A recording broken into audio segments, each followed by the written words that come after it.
The meeting will begin in 1 minute. The meeting will begin in 1 minute. Thank you.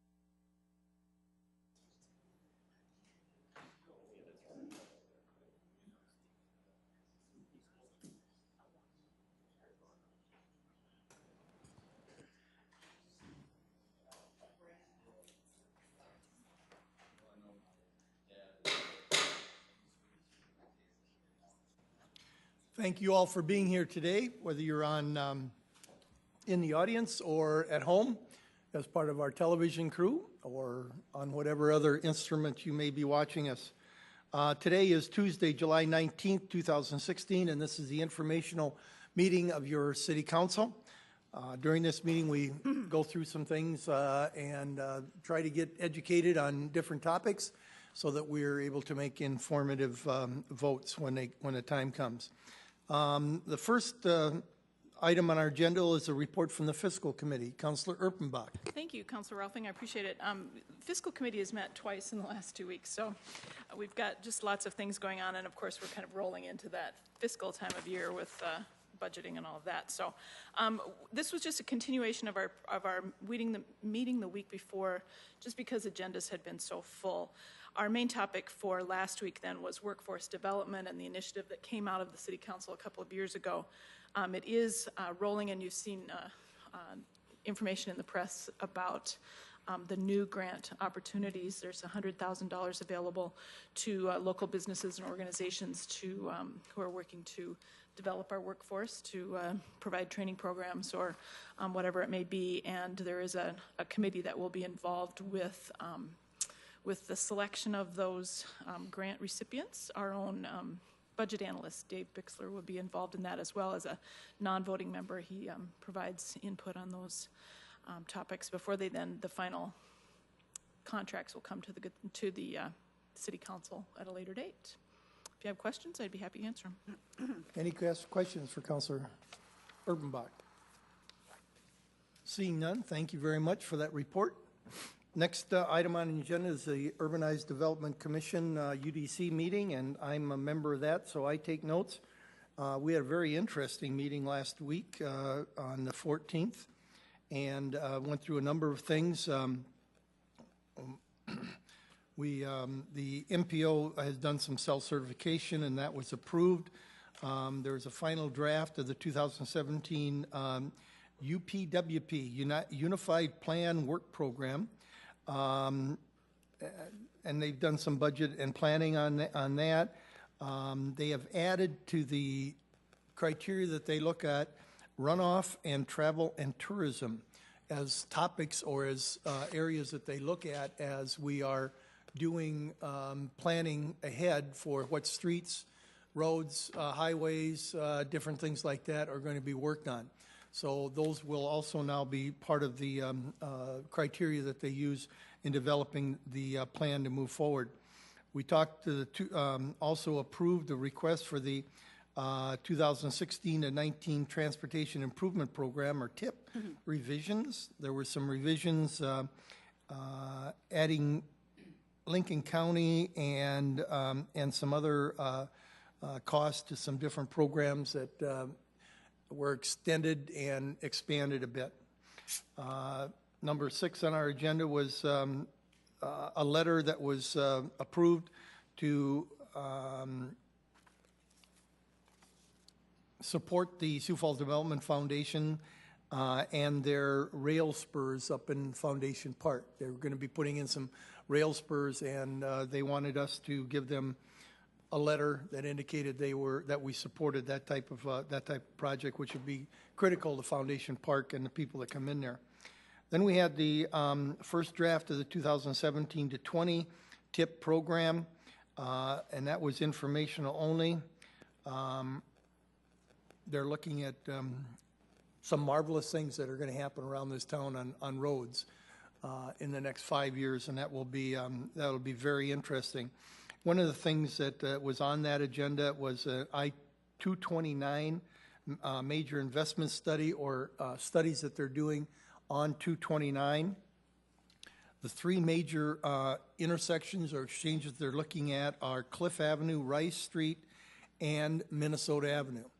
And I'm sure that all of you, when you think about that and look at those as you're driving around town, those can become very clogged and crowded, especially at 5 and at 8 o'clock in the morning. And they need to be studied so that the correct type of revamping can be done to make traffic move smoother in those areas. The other one that's a huge project is Interstate 29, exit 77, or 41st Street. And that one, they're looking at three different things. I think I've showed you before the converging diamond interchange, where if you're headed west, you end up on the south lane going over the bridge to make a left-hand turn, then come back to the north side of the road and keep heading west. And on the eastbound traffic, it just is exactly the opposite. It works out very nicely, and that's one of the things that they're looking at there. And they're looking at probably somewhere around 2023 for that to be completed. So or started, I should say. So it's, when we're looking out, we're not just looking out 2 or 3 years, it's looking out, that's 7 years in the future, and that needs to be done to put the money together to do those big projects that are way into the millions. And there wasn't any other business, so that gives you a pretty detailed report on what we did. Councilor Selberg, you have anything to add, or Councilor Starr? I was just hoping that you weren't going to ask me any of the abbreviations and do what UDC stood for. Yeah.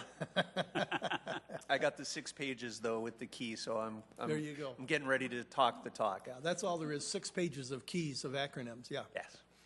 So if you can talk the talk, that you're much better than the rest of us.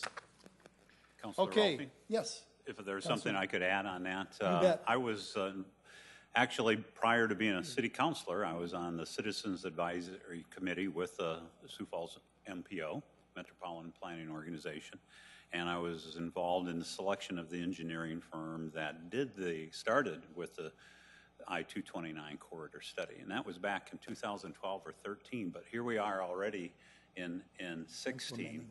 And so when you talk about some of these things are 8 years out, it's amazing how fast that time goes, because we're 3-4 years later already, and it'll be some of that we'll be working on that in earnest here very soon. So it's good to have that planning process. You bet.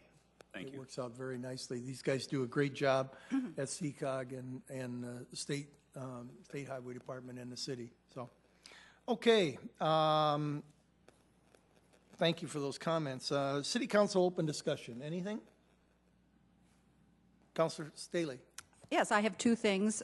First of all, I wanted to commend Councilwoman Erpenbach for her efforts on the joint city-county archives building. There was a great article in the Argus Leader today, and I had heard about that as I came onto the council about how that's been playing out, and so I'm hopeful that will move forward. I'm happy to help in any way I can, because I think that's a wonderful thing for our community.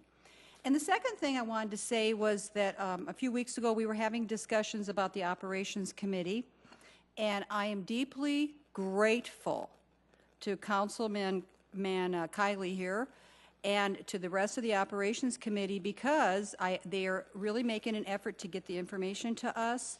It's been just a very active, giving, responsive kind of an activity since we've had those discussions. So I just wanted to say thank you for that. I really appreciate it. Appreciate those comments. Thank you. Anyone else? Okay, seeing no one else with open discussion, we'll move on to our presentations. The first one is something I think Councilor Staley wanted to hear, is a little bit about how Minnehaha County and the Sheriff's Department and the Sioux Falls Police Department work together on different areas. Do we go with the elected official first rather than the appointed one? Okay, Sheriff. Thank you, Mr. Chairman, members of the council. It's actually quite an honor to be here. I've worked for the city of Sioux Falls for a long time, 24 and a half years. I kind of did the math. I've worked for or with 7 mayors and 9 police chiefs in my career. And so people come to me sometimes with history lessons, and I'm always willing to give them up. The first slide just talks a little bit about the statutory duties of the sheriff, but quite frankly, there are almost 300 statutes that deal with duties and responsibilities or the operations of the office of sheriff. And because you live in Sioux Falls, you drive around and you'll look and you'll see your black and white squad cars, and then you'll see a white sheriff's car and wonder, well, why is a sheriff patrolling in the city? And so part of what I want to get into is just kind of like Sheriff's Office 101, so you have a little better understanding of the additional obligations that sheriff's deputies and the sheriff has over municipal police department. So if you go to the next slide, please. So our duties and responsibilities, obviously we provide law enforcement and patrol and investigations throughout the county. And we also contract with all of our communities in Minnehaha County with the exception of Sioux Falls and Brandon. So I provide the police service in Del Rapids and Hartford and Humboldt and Valley Springs, Colton, Crooks, and Garrettson. I provide school resource officers in all the schools in the county as well. And so I get a kick. The chief sometimes look at me when I said I got to go meet with the mayor, and then I'll come back and he'll say, well, what'd the mayor have? And I said, well, I was a mayor at Del Rapids. You know, I got like 11 mayors I work with, and it's not always yours. So by statute, the sheriff is responsible for the security of the court. So when you enter a courthouse, you'll see my officers there, and the sheriff's also the officer in charge of the jail. So I run 2 facilities. I run the work release facility on West Russell, which is aging and about to be replaced, we hope. And it happens to be on 4.5 acres on a golf course across from the new event center, so it's pretty valuable real estate. And so we see. Oh, it's worth a lot of money, Mr. Walton. Yeah. And I also operate the downtown jail. The downtown jail is a 400-bed maximum security facility, and our work release is operated out at the corrections center. We're responsible for all prisoner transportations and extraditions. So when people commit a crime in Sioux Falls and they find them in Phoenix, we send deputy sheriffs to go bring them back to the county to face prosecution. I run the 24/7 sobriety program. And I want to touch on that real quickly, as I will later, but our alternatives on incarceration, we are probably one of the most active and aggressive marketers of alternatives to incarceration in the Midwest and in fact the nation. We have over 650 people today that we are monitoring through some level of supervision. It could be the over 400 people that come in twice a day for portable breath testing to make sure that they're not drinking, and also that they're here and they're not, you know, stoned or high. We have people on the interlock device. We have over 100 people on Scram electronic monitors on their ankles to make sure that they're not drinking round the clock. We have over 60 people on electronic monitoring work release, where instead of us paying to house them and feed them, they go home at night, and our computer tells us that they're at home, and the computer tells us they're not by the exclusion zones by their ex-wife's house, or they're at work when they're supposed to be. And so we're able to do that in combination with our 24/7 program and keep people in low-risk housing in their own community. And so that is a very important part of our alternative to incarceration program. The sheriff's responsible for civil process. We process about 18,000 civil process papers a year. So subpoenas, judgments and executions, summons and complaints, evictions, lockouts, those are all conducted by the sheriff. Again, that's why you're seeing white cars in the city. They're involved in doing those things. Some of those things are high risk. You know, we have officers killed across America serving civil process, in particular getting involved in executions, judgments, seizing properties. I'm probably one of the most active realtors in the community because I sell quite a few houses on foreclosure sales. Fortunately, we have a good housing market here, but the foreclosure business is the duties of the sheriff. I operate the security at the Southeast Tech at SETI. Those officers are mine, and as we also provide the contract services for the Air National Guard base. If you go out to the Guard base, you're going to be met with a deputy sheriff and a counterpart on the military side. Next slide, please.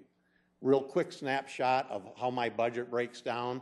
But as we talk about expenses that the county has, please remember one thing. When a police officer, a highway patrolman, a deputy sheriff says you're under arrest, the financial obligation goes directly to the county from that point on. We house them in jail. We operate the courts. We prosecute them with our prosecuting state's attorney's office. We defend them with the public defenders, the public advocates, and private attorneys when there's conflict in cases. We pay for their medical care. We pay for their welfare. And so any of those situations, especially in custody situations, all become the county's expense. I'm not sure who wrote that statute, but I'd like to meet with them someday. But next page, this will show you just our growth in our expenditures for public safety in the county from 2006 to 16, a 10-year growth. You see it's significant. Law enforcement, you know, that's my part, but the legal part continues to grow. The need for, you know, I think there's 28 prosecuting attorney with the state's attorney and 30 public defenders and public advocates, and then all of the court-appointed attorneys, and then also the judicial or the cost to operate the courts. Next slide, please. Here's one of the things that we're seeing that is troubling and obviously having an impact on our jail, and that is the number of criminal cases involving high-risk offenders or offenders that need to be behind the walls of the jail and not on our alternatives of incarceration. And as such, that 106% increase since 2008 in felony case filings is having an impact on us. These are the people that need to be in a regular jail cell until they've had their day in court. Next slide. That's the state's attorney. This is just the first 5 months of 2016. You'll see a significant increase in robberies, burglaries, and felony drug cases. Now, last year alone in South Dakota, we saw about a 12% increase in our major crimes, which was concerning and is concerning. We had an increase in the number of victims of homicide last year in the state of South Dakota. And so these numbers, while not startling, are certainly concerning, and they're showing a couple trends that we're starting to see that impact law enforcement, public safety, and our jail population. And that's that more and more people are involved in drug activity and arming themselves and not afraid to use the guns. That's the reality of it. And I have not been more concerned for my deputy sheriff, your police officers, our state troopers than I am today, based on the types of some of these offenders that are in our community, and also the recent attacks on our nation's law enforcement. Next slide, please. Just to give you a little bit of a taste of who's in jail at any particular time, about 73% of them claim Sioux Falls as their place of residence, so they're your citizens. The rest are from other counties and a few from out in the county. But again, the responsibility for the expenses are all in the city, or excuse me, the county. Next slide. I touched on our alternatives to incarceration. We're trying to keep people out of jail that are not dangerous, and we're doing that with programs like our 24/7 scram, electronic monitoring, drug courts, veterans courts, DWI courts, sentence to serve, where we're able to take people and shorten their sentence to jail in half by having them work on community service and as trustees. And the Alliance program, a very promising program in our Human Services Department that is very intense case management of our frequent flyers that the police deal with that come into jail and trying to find them treatment and alternatives on the outside, so when they re-enter the community that they're less likely to reoffend and end up back behind bars and plugging up our criminal justice system. And a couple things in progress. Pretrial reform, we're hoping to hear within the next few weeks whether or not we'll be chosen as a site, a national site for the Arnold Foundation Risk Assessment Instrument, which would give us an opportunity to maybe change the way we do bond in our jail and make it risk-based as opposed to just a fixed bond. It's pretty exciting if Arnold accepts us. It's a very competitive process, but we're optimistic that we'll hear something shortly, and that could be a real win to pilot that in South Dakota. I'm on the Chief Justice's Mental Health Task Force. We're looking at some innovative ways to better deal with those frequent flyers that are entering the criminal justice system and entering my jail. 15% of the people in my jail have severe mental illness issues. The jails house more people than mental health facilities across America, and it's a nationwide problem that we're trying to join and address. Stepping Up initiative is part of the way to do that at a national level. So next slide. Real quickly, to tell you about our jail project and where we're at with that. There's our projection, the total jail beds that we need. Remember, the downtown jail is roughly 400 beds, and replacing the community correction center, which has about 200 bed capability. We've made a plan, and if you look at the next slide, our plan is a 320 bed jail addition to our downtown jail. We found that through master planning to be the most efficient location for that facility. It'll displace some parking, but we think we can get that addressed. We'll have to work hard with the city, and already have been on discussing that issue. We're going to need 320 beds for Minnehaha County for our needs. We have partners that we're talking to right now in Lincoln County. Lincoln County is critical to this process. Lincoln County does not operate a jail, and without a jail, they have no guaranteed beds. They have none with me. And they need beds. They need probably up to 100 beds. So we're in those discussions with them right now. I would expect our county commission will be making a decision on our jail before the end of this year, because if they say build today, it will be 3 years before we open, and we're full today. And so it's something that we're going to need to address, and I think our community recognizes it. $45 million price tag. Fortunately, timing-wise for the county, we're at a position right now where we have some bonds that are expiring that we may be able to finance the brick and mortar part of that without having to opt out. However, when you open a new facility and you have additional beds, the county commission is looking really seriously, and I'm looking at seriously incrementally opening up in steps so that we don't have to hire a lot of staff on opening day and fill the beds as we need them. But part of that will depend on, am I going to house U.S. Marshals prisoners? Am I going to house Lincoln County prisoners? So those are some unanswered questions that we have yet to decide. Here's what hits us hardest probably, and it's my last slide and in this presentation, and that's our budget growth compared to what yours has been over the same period of time. In 6 years, we grow 13%. You were able to grow 40%, and it tells you a little bit that I think that I've said it before, that I think the citizens in Sioux Falls and Minnehaha County probably pay enough in taxes. I struggle a little bit with how fair or unfair that distribution model is, and I think that that was revisited this year in the legislature, and we worked and got some changes to that. We now get a small percentage of some of those additional funds. We get some of the alcohol tax. That'll impact us by maybe $600,000. But remember, just my jail budget is $12 million, so we may need a little more help with the legislature, unless you get in the giving mood yourselves, which we're always willing to accept. And with that, I would like to turn over to Chief Burns, and I will be here for questions, or if you want to ask them now, I'm not leaving. Could we? No, I'm sorry. We're gonna ask questions at the end of both presentations, if we could. That way we'll have all the information and we can go that way. So, Chief Burns?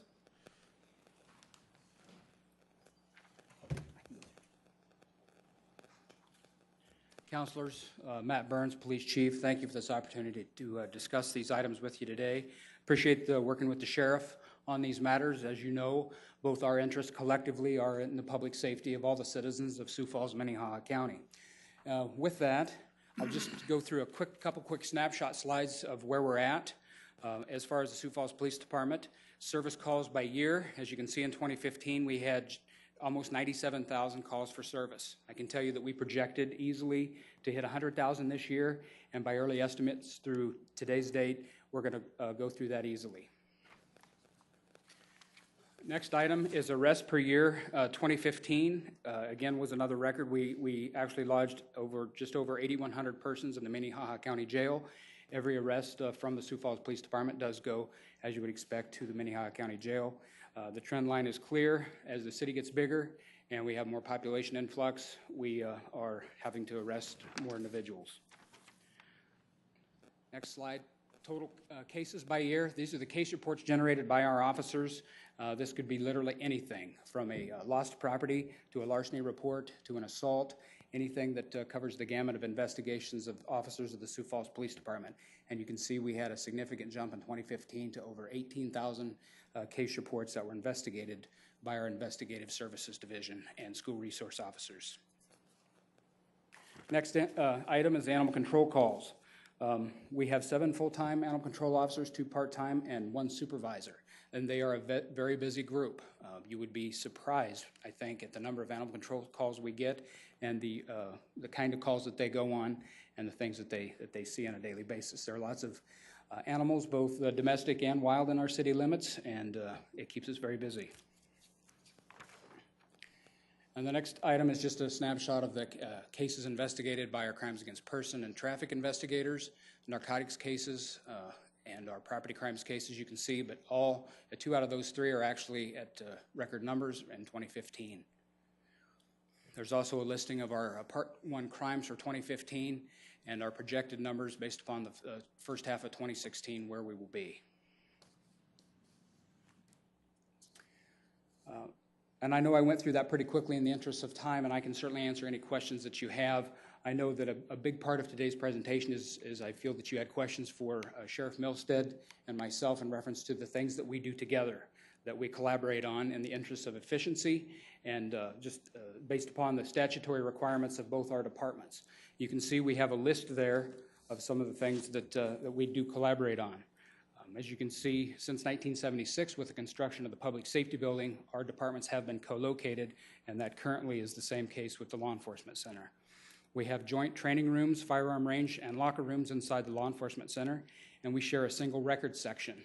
Based upon ongoing operations, the records section does about 10% of their business for Minnehaha County and 90% for the City of Sioux Falls and the police department. We do share a single crime lab. Our call-outs for last year was about 350 call-outs. That is where our crime scene personnel are going out to process a scene, whatever that might be, and roughly 10% of those call-outs were, again, out in Minnehaha County for the Sheriff's Department. Joint Investigative Division. Now, while we assign our individuals to their own roles within the Investigative Division, they do work on cases together, especially on the large cases. Homicides, large larceny or robbery strings, you'll see our detectives from the Sheriff's Office and the Police Department working nearly seamlessly in those efforts, and we believe that that's a very efficient way to go about our business and certainly what the citizens expect of us. That also is a good piece with our drug task force. In 1999, there was a study done on whether the Police Department and the Sheriff's Office should combine efforts and operate under a single entity. One of the recommendations coming out of that study, and we can talk about that further momentarily, was that we combine our drug task force efforts, and indeed that has been done. That is a very successful model and produces a lot of results. That's a good thing, but it's also a bad thing. If we did not have those issues in our community, we would not have those cases to investigate, but I can tell you that they're very good at what they do and they're effective. Internet Crimes Against Children Task Force, that's also something that we do with the Sheriff's Department and the DCI, as well as our drug task force has other federal and state elements to it as well. We also have joint operations with our bomb squad and equipment, our SWAT teams trained together, negotiation units, and we do a number of training items together, as you can see on the right hand of the slide. One key element to one of the things we do collaboratively is Metro Communications. Of course, that has its own independent oversight board, the Metro Management Council, but we operate seamlessly with Metro Communications in that public safety effort. A thing that we are just heavily involved in right now is the RFP process for our law enforcement public safety software. That is a very important project. We spent 4 days, all day, each day last week going over demonstrations of new software. And I can tell you we put in that time and effort, though difficult, incredibly important, as that is a long-term project and critical that we get it right. As you can see, there's other items on here such as shared IT support, unified command, and then fugitive task force that we do work partially on together. I'd be happy to answer any questions, and the sheriff's here to answer any questions. I know that we do have a time element that we're working up against, but just to give you a sense that there is a great number of things that we do collaboratively and very successfully, I believe. Thank you. Did you have another part of the presentation you were indicated you wanted to talk about? Okay, I'm going to go to Councilor Staley first because she brought this up. And my finger was in the air, too. Oh, that's true, too. Thank you. I think it's wonderful to have both of you here. And this was just discussed at this, we had the Regional Cooperative Government Breakfast last week, chaired by Councilor Rex Relfing, talking about how we're going to collaborate more and help for expenses within our two entities here. I have two questions for Sheriff Milstead. I don't know that they were addressed yet. If you could answer these. The first question, Sheriff, is how much does it cost a day to house a prisoner? And the second question is how many Sioux Falls citizens pass through your doors each year? Well, a snapshot would be about 73% of the people in jail tell us they're from Sioux Falls. I'm not sure they all are, but they do tell us they're from Sioux Falls, 73%. And then it's a $92.27 is my going rate today if you wanted to house somebody in the jail. That's our cost. And the way we actually use a U.S. Marshals formula, work with the auditor's office. We figure in debt service, we figure in employee cost. All of those things are calculated to come up with a daily rate. We've ran, anywhere from 50 to this is the highest we've been. I don't see that it'll go down now. It may go down if we open the additional beds and fill those with paying customers, because that's how we took care of it last time. We built our jail bigger than we needed. We rented out 125 or 150 beds at $80 a day and took that money and helped pay down our debt service and pay for the operation of the jail. And then it filled up eventually exactly about the year that we thought it would fill up with Minnehaha County prisoners is where we're at now. And so what we're looking at doing is we'll probably do the same thing and have additional beds available for other counties in the Marshall and do the same thing. So about $92. But can you just give us a number, like of the total amount of people that you've admitted, so that I can get a sense of how many, the number of people? Yeah. Is it 12,000? Probably the best number that I could give you would be if I take my total bookings and then multiply it by 73%. My total bookings would be 19,000. Okay. Part of the problem there is that if somebody's sentenced, let's say, a lower risk offender to weekends and they end up serving 10 weekends, they're going to be booked 10 times, and it was one offense. So there is some of that, but in reality, that would be the best way to do it. Thanks. Other questions?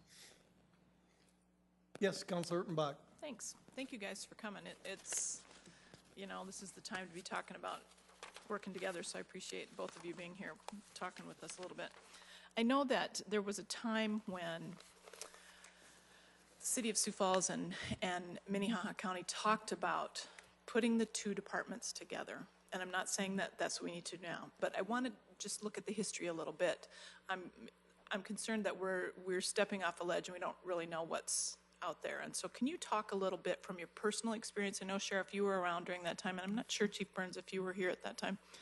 Can you talk just a little bit about that history, and what are your kind of thoughts about whether, again, I'm not saying that we need to, but could it be one department, and what would be the positive and negatives, just based on your experience? Sure. I'll talk about the 1999 study. I was I've been sheriff for about 2 years. Mayor Hansen wanted to look at the possibility, see what would be the best thing to do. So they commissioned a group of city and county representatives and citizen representatives. We spent roughly a year in that process. I can't tell you how many meetings, but it was a lot. And ultimately, and we have a copy of the report, and there are some recommendations in a conclusion about a paragraph that I think are very important.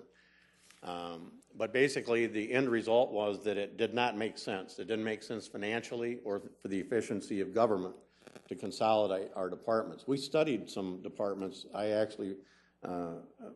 We studied Las Vegas Metropolitan Police, which is operated by the sheriff.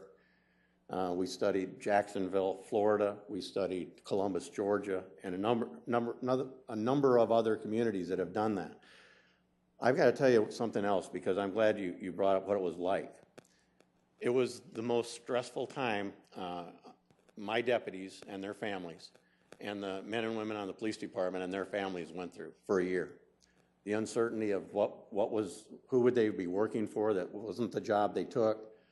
And of course, they'd look at me and go, well, if I'm working for the sheriff, is he going to transfer me to work in the jail, which maybe some of the patrol officers didn't want to do. They had their identity, Sioux Falls Police, that's the agency they wanted to join. They had the identity, Minnehaha County Sheriff, didn't know for sure what it was going to look like. They reviewed some of those 300 statutes that mentioned sheriff in them to determine how that would be, and ultimately the final result was it would be more expensive and you'd gain no efficiency. And one of the things they find in areas that have consolidated these was that they had significant problems with duplication of services. They have sheriffs that won't talk to their chiefs. They have chiefs that run their own crime lab, and the sheriff runs his crime lab. The chief has his range, sheriff has his range, and all those systems are duplicated. And the report said for 40 to 50 years, you have done the opposite. You have joined. I mean, when a crime lab comes to Del Rapids, South Dakota, it's the Sioux Falls Police Crime Lab. That's an arrangement we have. I don't have my own crime lab. And we have those well before I became sheriff, these things that have developed. And then as I've worked with other chiefs since I became sheriff, we've even enhanced them more. I think that it probably makes a stronger case for leaving the agencies as they are and looking at more ways to cooperate, in particular with our neighbors in Lincoln County in the area of corrections, in the area of civil process and some of the things that we do, the interaction that they have, because quite frankly, when you pick up somebody south of 57th Street, that's a Lincoln County prisoner, and it's really not my problem. So that's why they're an important component of this discussion. But I will say that from my standpoint, I don't want to go through that process again. I think our men and women in uniform on the police department and sheriff's office need support today, not uncertainty. And and fortunately, there is a part in the statute that says a sheriff's failure to sign a joint powers agreement is fatal to the agreement, which is fairly strong language according to the Attorney General. But right now, I think we have a lot of things that we can work on together. I have lunch with your chief once or twice a week, and I got to tell you, I'm impressed with your choice as a chief. Unfortunately, he had about a year on when I was his lieutenant, but he's got some innovative ideas. He's got his Safe Streets initiative. I think he's got ways he wants to address some of these crime problems that we have in our community. I want to work beside him. I want to work with him. And I think that's best. And to end that, I also want to tell you something.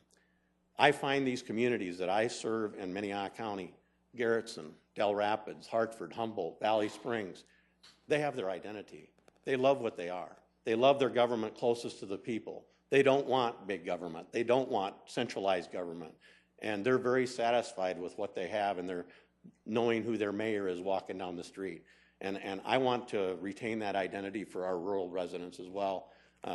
There's a reason why they moved to Del Rapids, and they probably work here.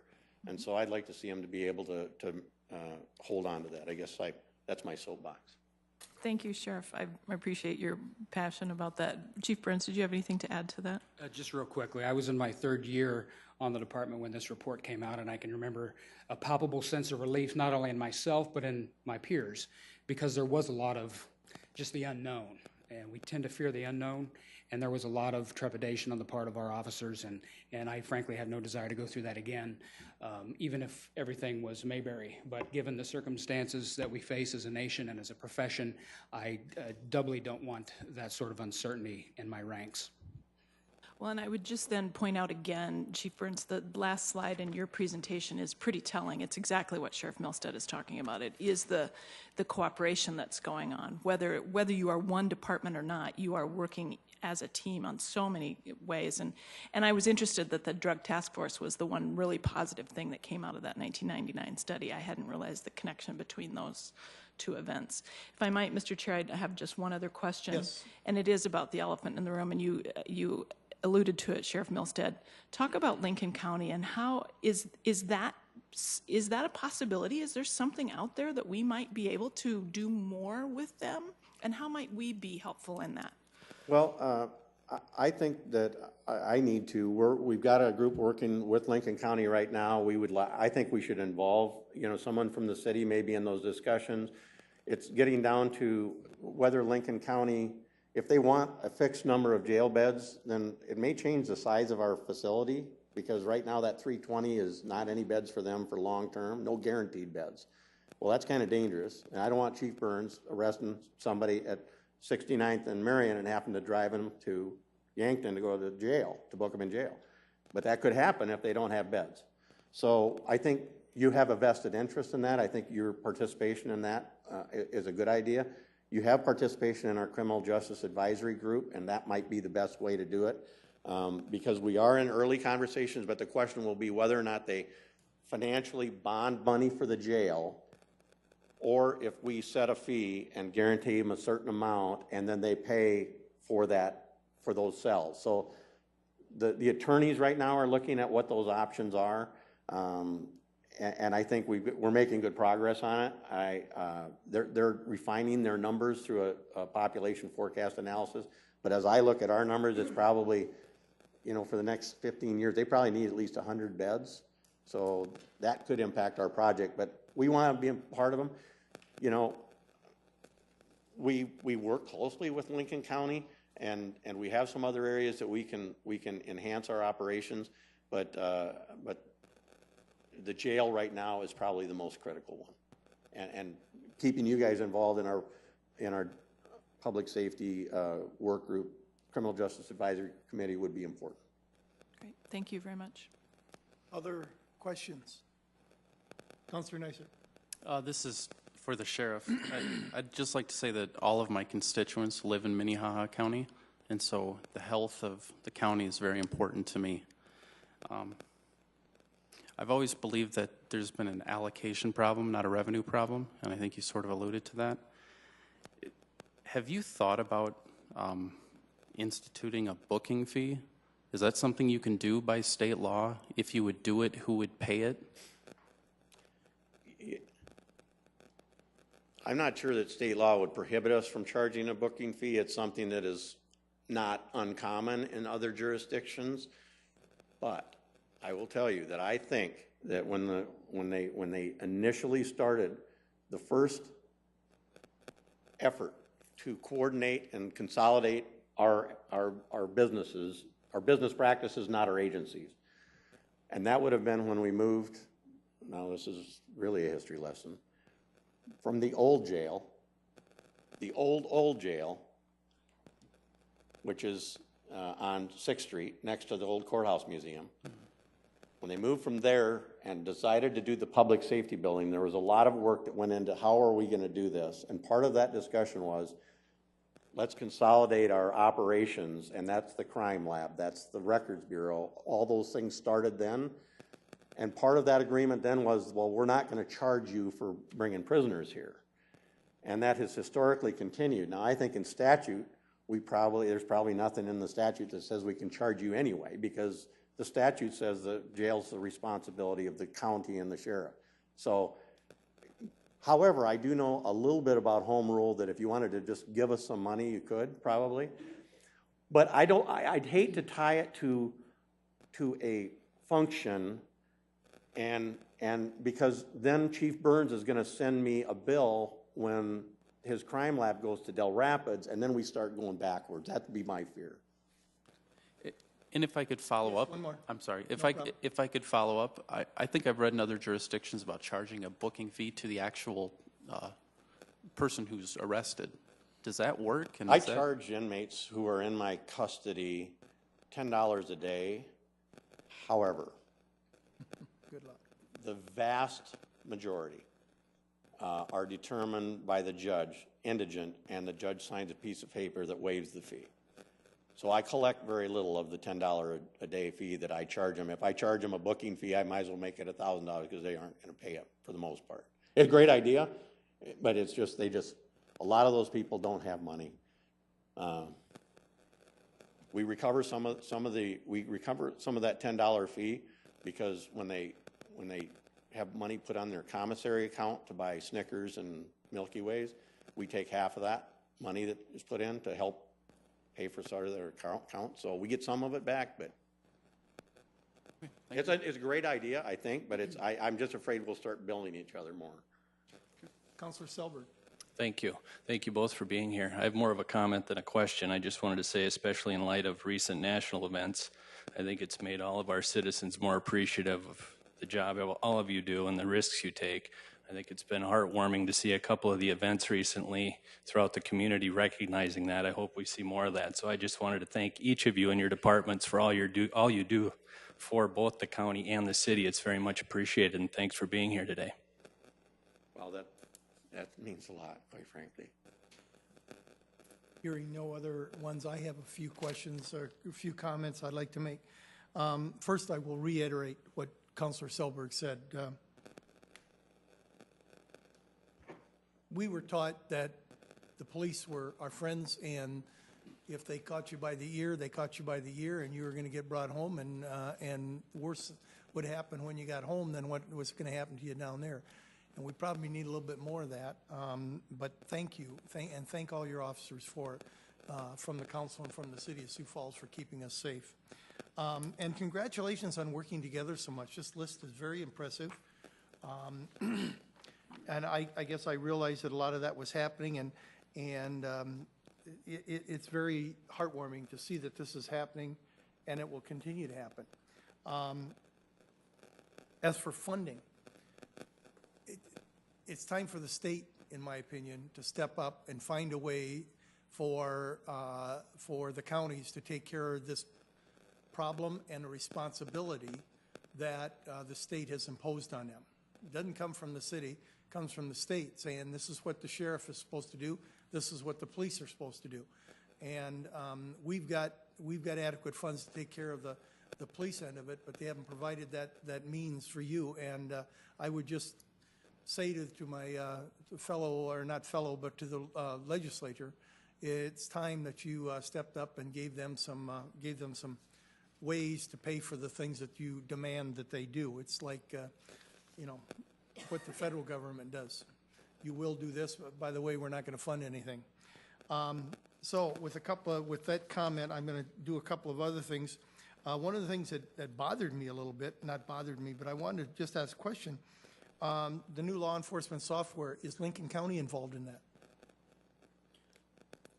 Lincoln County has their own software package that they've recently had for their dispatch and for their record system.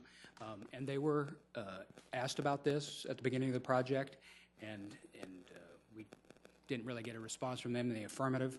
And so we've been operating amongst us and Metro Communications and Brandon, and we've gone in that direction with this project as well. Well, I would urge you to get back in touch with them and maybe see where they're at. Maybe the software that they have is the kind that we could use, where now we could be collaborating again, not only within Lincoln or Minnehaha and the sheriff's office and the city rather, but also with Lincoln County. I think it'd be very wise to do that. As you know, some of us are very much in favor of getting things together and working on collaboration with that.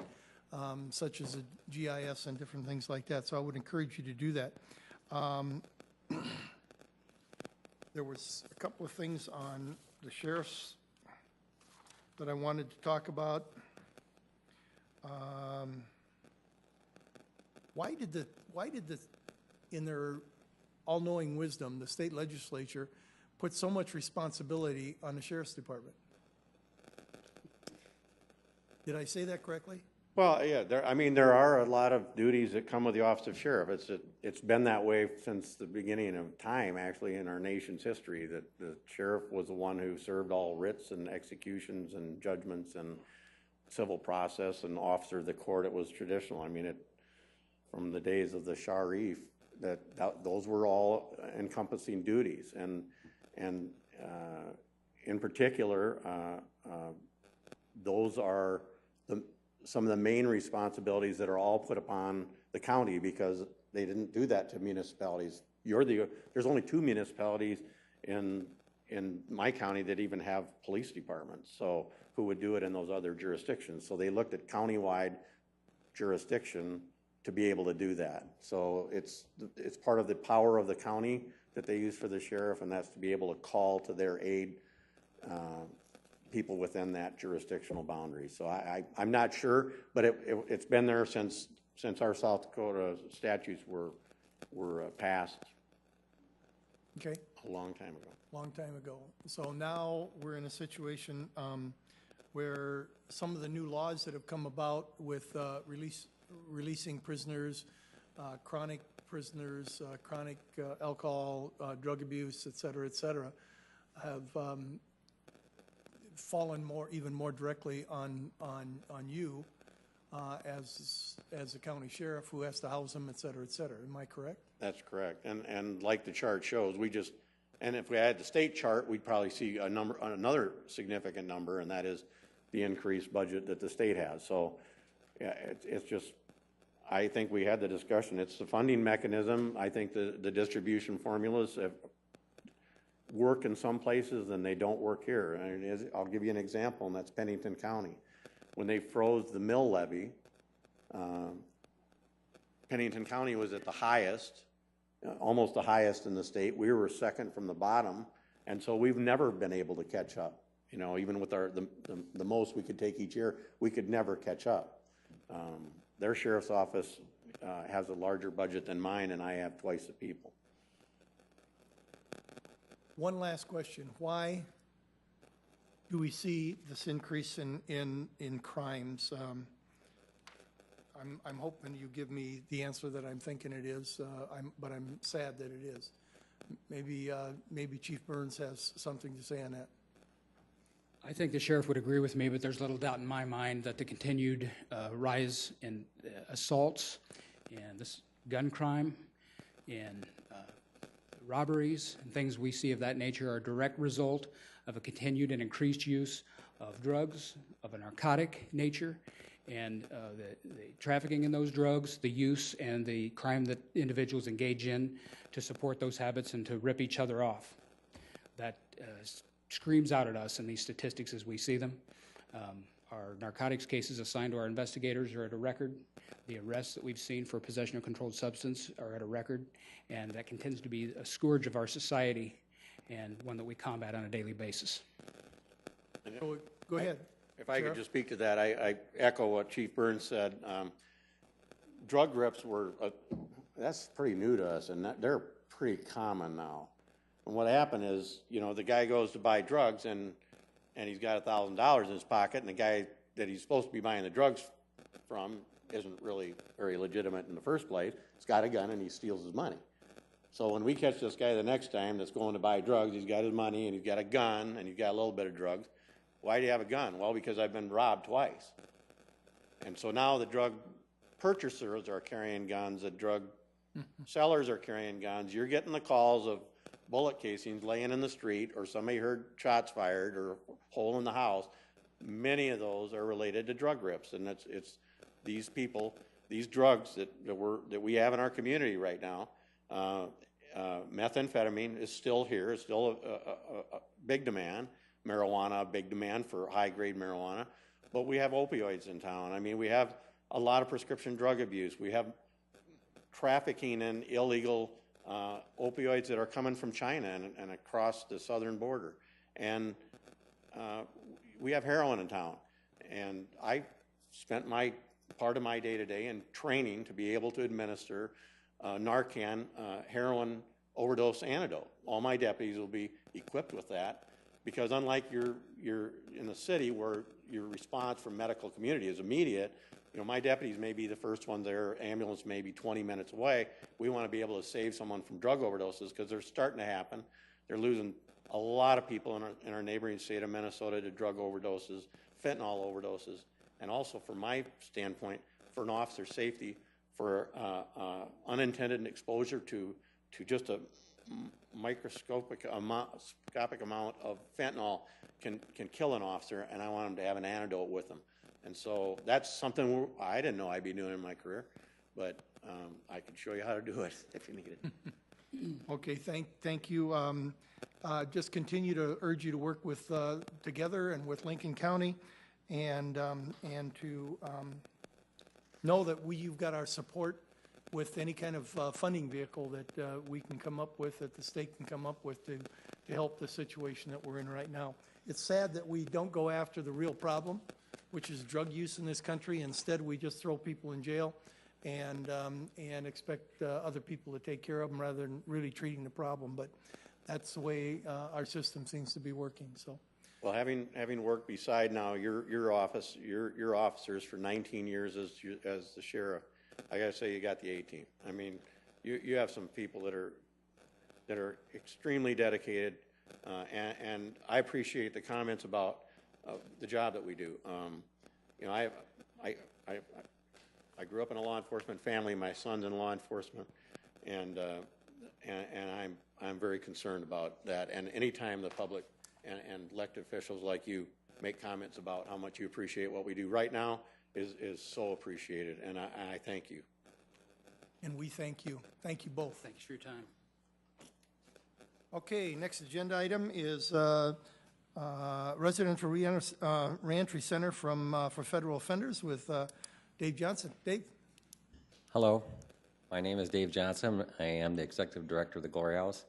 Thank you to the Chair and the Council for inviting me here. When I got the call that I should come down and talk to you about what the heck that letter was that I sent out, I hope I didn't stir up too many hornets. It is actually part of our process as being a federal contractor is that we have an obligation as part of the RFP process is notify our elected officials, law enforcement, and other interested parties that there is a contract out there and the Federal Bureau of Prisons is looking to house federal prisoners in your city. So that's what that letter was about, and in that I outlined kind of what we've been doing for a long time. We are actually the incumbent since 1984, so we've been doing this for a while. And the services we provide are for federal inmates that are returning to South Dakota. Most of them are from South Dakota, almost all of them are, and that they are in need of reentry services. So our 84-bed facility, they are asking for 45 beds, and they are also asking for 22 what we call home confinement beds, which are people that are essentially in the community, but they have shown a level of responsibility and motivation to be allowed to be on some sort of GPS electronic monitoring, to be in their homes, and yet still be part of the Federal Bureau of Prison system. Glory House itself was opened in 1968. Roger Frederickson, which may be a name some of you may know, actually had the vision. And what he wanted to do is to provide a place for what he called then the drunks that come out of the prison, out of jail, someplace to be, because they weren't doing a very good job of staying out of jail. So with that, that's kind of how it got its start. And we've been in the community, like I said, since 1968, and our role is really to help people regain their dignity, regain their motivation to be working, to stay drug-free. You know, we just heard the sheriff and chief talk about the drug issues in Sioux Falls. Everything that I have heard, I would concur that everything we see speaks to all the drugs that are continually pouring into Sioux Falls. And the chief and the sheriff both have their hands full, as do treatment centers like Glory House, trying to help people stay clean. Our agency is the only adult residential reentry center accredited by the American Correctional Association as that in eastern South Dakota. We are also accredited by the Department of Social Services for substance abuse treatment and aftercare. We also have a program that we developed, we shouldn't say we developed, we were trained in, to help our Native American clients to go through a culturally specific treatment process called a WASTE. And so we spend a lot of time in terms of case management. Some of our clients, quite frankly, some of them don't know how to rent an apartment. They don't know necessarily who do they call to get utilities turned on. They don't know how to budget. They don't know how to get a job. And bigger than that, a lot of our clients don't know how to maintain a job. You don't get to throw hammers at somebody and expect to work. Okay, we had a guy that did that. He was shocked that he was fired. So our whole role and purpose is to try to provide a way for transitional back into the community, or for some of our clients, at least it might be a stop before they even get into prison as a pretrial defendant, or as we also house state clients like UJS, court services clients. It may be a stop. Instead of sending them on to prison, we might be the stop they go to so that they don't ever get there. We also work a lot with the state parolees as they come out. Same transition process, except with a different client. Now, we're fortunate in Sioux Falls. We have jobs. A lot of the places around the country are struggling with jobs. Our clients have the opportunity to go to work. And some of these folks have horrendous backgrounds. They really do. But the Sioux Falls market and some very generous employers say, we want to give them a shot. So we try to work with our employment coordinator to make that happen. Earlier, the sheriff mentioned case management services. It's one of the critical things that has to happen. Our clients need all the support and guidance to be successful as we can give them. So that's one of the things we've expanded greatly. We have 53, well, no, today it's 55 staff people. We have 72 clients. And we have, out of those 72 clients, as of today, almost 90% of those folks are working, which for our clients, that's pretty good. So that's a little bit about the letter I sent out, that, and it's to give you proper notification that, that Glory House is pursuing that contract. And as I remember, you wanted a letter from us. You had requested a letter from us supporting? Well, actually, a letter of support would be awesome. We would certainly like to have it in our files. Our official obligation is to notify. My preference is to have those that we're notifying to write us a letter saying that they understand what we're doing and they support the cause. If I can convince you to do that, that would be great. Councilor Erpenbach, question. Thank you, Dave, and I appreciate you coming at our invitation. It was important for us to get this perspective on this. Can you tell us, is this a new program that will grow the number of people that live in your facilities, or are you just, as you said, just affirming what we're doing now? It's affirming what we do now, because we have been the incumbent on this contract since 1984. And every 5 years it comes up, and every 5 years we send out a notification. This year I sent a letter to all of you. In the past I've sent it primarily just to leadership, well, you guys are leadership, but with the chair and vice chair. But I thought, as much as we were having this discussion about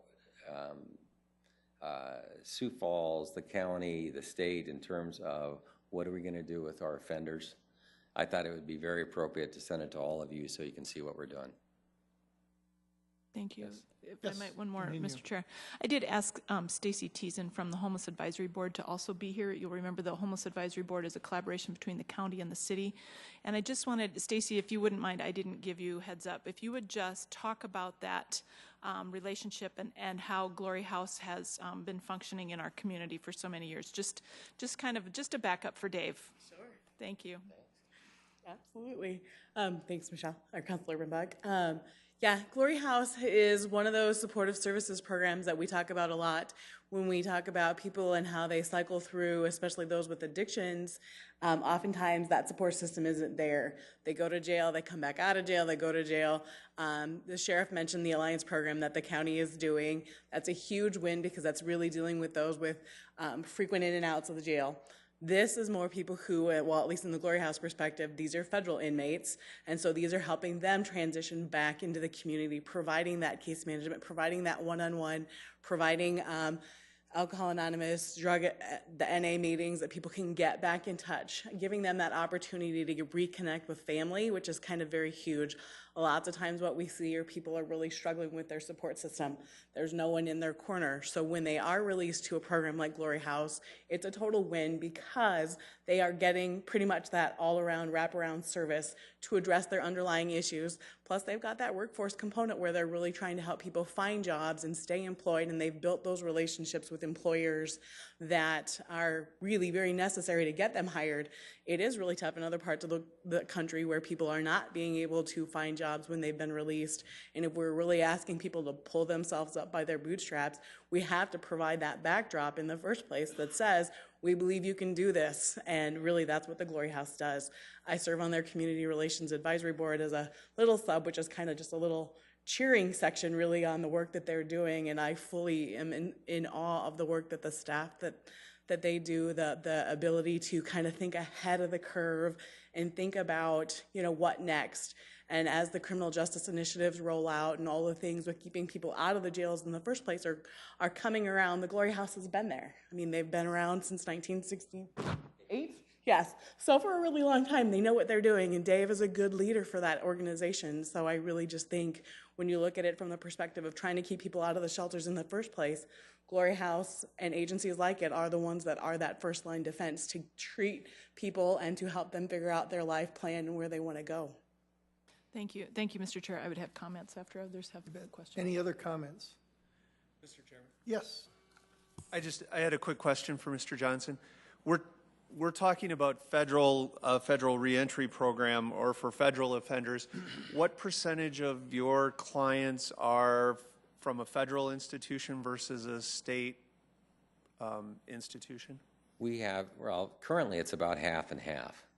Okay, so this notice I sent out does refer directly to our federal clients, but we do the same sort of services, the whole continuum services for state and federal. It's the same program, different payee source, different clients in terms of their jurisdictional authority, and but it's the same type of services. We go all the way from, we provide a whole continuum of care, from drug testing to GPS electronic monitoring to treatment, both substance abuse, and one of the things the sheriff alluded to is we know that about 95% of our clients, and that's probably a little low, have a substance abuse diagnosis, but out of that 95%, 70% of them have a diagnosable mental health disorder.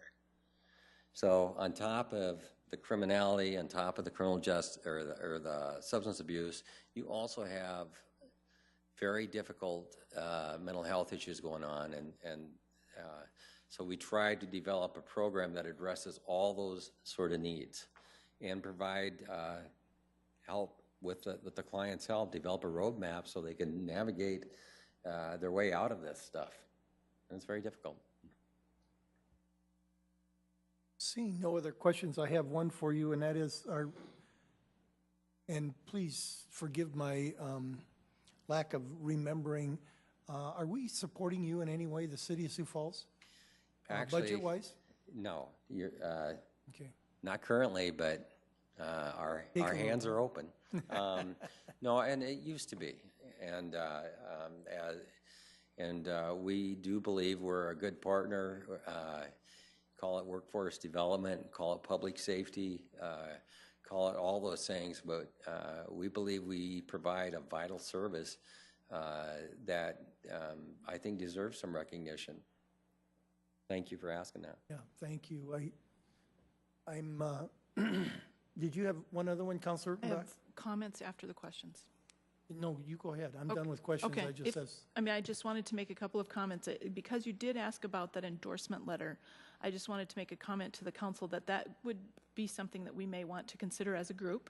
But the key for me is that the mental health issues that both the chief and the sheriff and now Dave have been talking about, those are critical in the foundation of this collaborative government we keep talking about. If we don't figure out how to deal with mental health issues in the criminal justice system, in the homeless system, in all of those sorts of areas, all of those human services areas, we're going to fail as a collaborative government. And so I think it's important for us to consider possibly writing that letter of endorsement. I know that I also serve on the Homeless Advisory Board where Stacy works. I will be pushing that board to also write a letter of endorsement that may then represent us. It's up to the group, but I'm just suggesting that again is a city-county organization. But I just wanted to thank you again, Dave, not only for what you do, but for coming here just kind of to support that letter. I appreciate it very much. Thank you very much. Thank you. Anybody have any objections to having our legislative and operations manager put together a letter supporting the Glory House? If we do, please either see me afterwards or talk to me now. And otherwise, hearing pretty much everyone in agreement that we will do that and get it off to you. Thank you Thank so much. you. Appreciate it. Okay, last on our agenda is Mr. Tracy Turbeck, fresh off vacation, A gift to you. which he said he only answered 350 emails during that 3 days, right? There are always a few, yeah. Good afternoon. Tracy Turback with the Finance Office. This is a follow-up of sorts to a presentation, a truncated presentation that was given to the Fiscal Committee a couple weeks ago. It's been updated with, we now have June 30th financial data, so we've updated the presentation with that. And then also follow through with some of the discussion on sales tax revenues and city reserves. Because I think the timing is appropriate. We're coming into our budget process, which is certainly always an important time of the year. And with 4 new council members on board, I think it's appropriate to have some of these conversations at this time. So the presentation today I've really segmented into 4 pieces. The June 30 financial update, which is more of a routine review of kind of where we are at the end of June. And then I also have segments on budgeting for sales tax revenues, managing with slower revenue growth. Our sales tax revenues, as you folks know, are growing at a slower rate than what was anticipated, so we'll talk a little bit about the implications of that. And then I do want to make a few comments on general fund reserves. So with that, I'll jump into it on the in terms of the financial update as of June 30th. As I always do, review the unemployment picture here in the Sioux Falls MSA. May is the most recent data that we have, and in May, the unemployment rate locally was 2.1%. It's just down a tenth from the previous month. It compares with a South Dakota or statewide rate of 2.6 and a national rate of 4.5. So continue to see very, very low unemployment rate here locally. Continue to have a very strong year in construction permitting activity. 2015, as you'll recall, was set a high water mark for the year, and at least through the first 6 months of 2016, we are running ahead of that pace through June. Our Building Services Department has issued over $407 million in dollar value of construction permits. That's about 8% ahead of where we were at this time last year. Looking at our sales tax growth, this is our general sales tax. We look at this on a 12-month rolling growth rate, excluding audits, and I'll talk a little bit more about that later and what some of that maybe means. You can see that through the end of June, compared to the prior year, we're growing at 4.1%. We also always look at the entertainment tax revenue growth on the same basis, a 12-month rolling growth rate without audits. You can see through June, for the past year, we've been growing at 6.5%, which is very, very close to the historical average for entertainment tax revenues. We do consider that to be something of an indicator of discretionary spending in the local economy, so it's certainly good to see that revenue source growing at a healthy 6.5% rate over the past year. A snapshot of where we are at the midpoint of the year with our general fund revenues and expenses. Revenues year to date through June, we've had $73 million of revenues collected. That's 48% of what was budgeted through the midpoint of the year. And last year at this time, we're also at 48%. So we're not far off track from on an overall basis from where we were a year ago.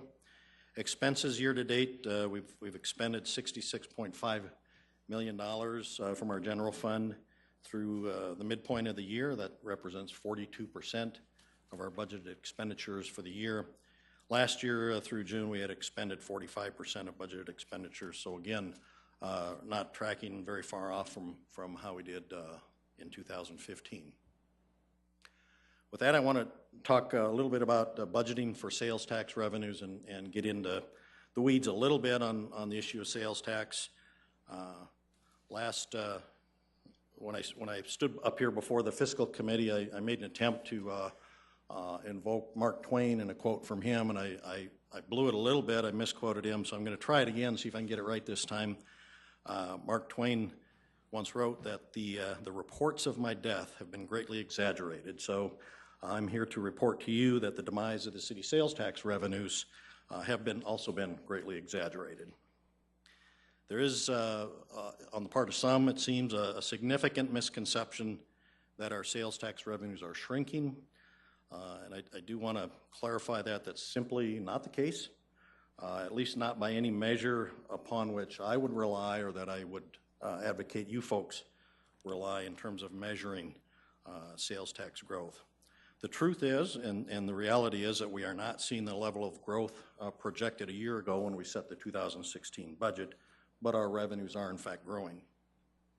So in the next few slides, my goal is really to inform and educate not just the council, but also the public on where we are with our sales tax revenues, to arm you folks with the facts if you do get questions about the reality of our sales tax revenues, and to try to prevent Chicken Little from getting out of hand and scaring people into the idea that the sky may be falling. So with that, I want to talk about a few things relative to budgeting for sales tax revenues. First of all, it is far and away the most important revenue source for the city of Sioux Falls. 40% of our general fund revenues come from that first penny sales tax, so that's a significant source of revenue for our general fund. Our sales tax revenues do have a long history of strong growth, averaging about 6% a year over a very long period of time, and it's continuing to see that revenue stream grow is really critical for the community and the city to keep up with the growth that we're seeing here in Sioux Falls. When it comes to measuring the growth in sales tax revenues, there are some factors that can distort the true revenue trend, and I'll try to walk you through some of those and explain that a little more. I've got several different methodologies that I have seen used in terms of trying to measure how our sales taxes are growing. Some of them are very poor methods, and some are much more reliable, and I'll try to demonstrate to you the difference between those and why we use the method that we do. And then lastly, I do want to give you a snapshot of kind of our track record at what has been budgeted for sales tax revenues in the past and how that has measured up with actual revenues for a period of years. So with that, it seems like it should be simple to measure how much our revenues are growing, but like a lot of things in city finance, what may seem simple on the surface just isn't as simple as you may first think. Some of that, much of it really has to do with the process of sales taxes, how they're collected and processed through the state to the city. As you folks, I'm sure, understand, it all begins when a consumer purchases something that is subject to sales tax. The vendor or service provider collects that money from the consumer. That vendor then hangs on to that money until the next month when they file a sales tax return and remits those tax dollars that they have collected from their customers to the State Department of Revenue. And the timing of those filings and the remittances to the state vary depending on the type of vendor or business it is. And it depends also on whether they file paper returns or electronic returns. So there are some variances in the process that can affect cash flows and when the city actually sees those dollars. The Department of Revenue, when they receive the returns and the payments from the vendors, process those returns essentially for purposes of distributing to the municipalities in the state twice a month. So they establish 2 cutoff dates, and that varies from month to month when those cutoffs occur. But they distribute the city's share twice monthly based on those cutoff dates. And so by virtue of that, the city receives payments from the state twice each month. So for example, sales taxes that were remitted to the Department of Revenue by vendors collecting taxes here in Sioux Falls during the month of June, for those returns and payments that went into the month of June, part of that money the city would have received within the June calendar month. Some of it is processed and remitted to the city after the 1st of July. So you can see there's a little bit of a timing difference there that if you're making comparisons and when those cutoff dates vary from month to month or year to year, that can impact how we are measuring growth rates. So those timing issues can and do distort the amount of taxes received by the city in any particular month. You might also appreciate that there are and can be seasonal variations in sales tax revenues. If you're not looking at a full year, those seasonal variations can also distort comparisons from one period of time to another. If you think of the Christmas shopping season, summer events, whether it occurs in June or July, may have an impact. Even winter weather can cause seasonal variations on when sales taxes are received by the city. The last item is also a kind of a unique type of timing issue, has to do with audit collections. The Department of Revenue has auditors that they send out and audit businesses to make sure that those businesses are collecting the appropriate amount of tax and remitting those.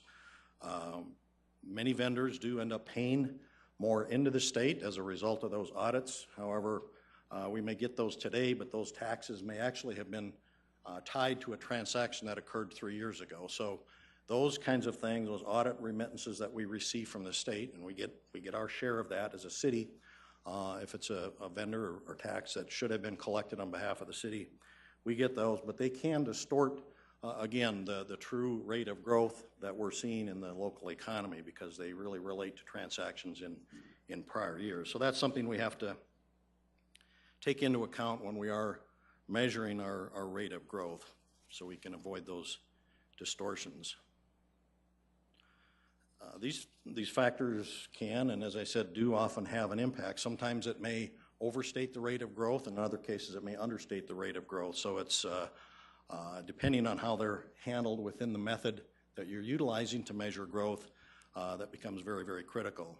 So the bottom line from my perspective in measuring sales tax growth is that the method that we use needs to be sound and reliable, that removes those distortions by those factors that I talked about, the timing differences in audits, so that you can truly get an accurate picture of what's really happening in your local economy and to your local sales tax revenues.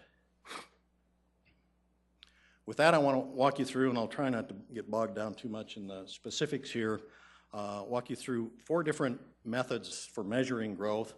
So I'm going to show you 4 slides that reflect the same underlying data, exactly the same data over exactly the same period of time. We're going to use a 2.5 period of time beginning January 1st of 2014 through the end of June 2016. So this most recent June 30th, and we're going backwards 2.5 years, and we're going to look at the different methods of measuring the growth in sales tax revenues to the city during that period of time. So keep that in mind, that we're looking at the same data, it's just different methods of measuring growth. The first method is on the monthly cash receipts. In this method, you compare 1 month's cash received with the cash received the same month in the prior year. So if you're looking at January, you compare your cash receipts received by the city in January of this year and compare it to January of last year. If you're looking at June, you compare June of this year to June of last year.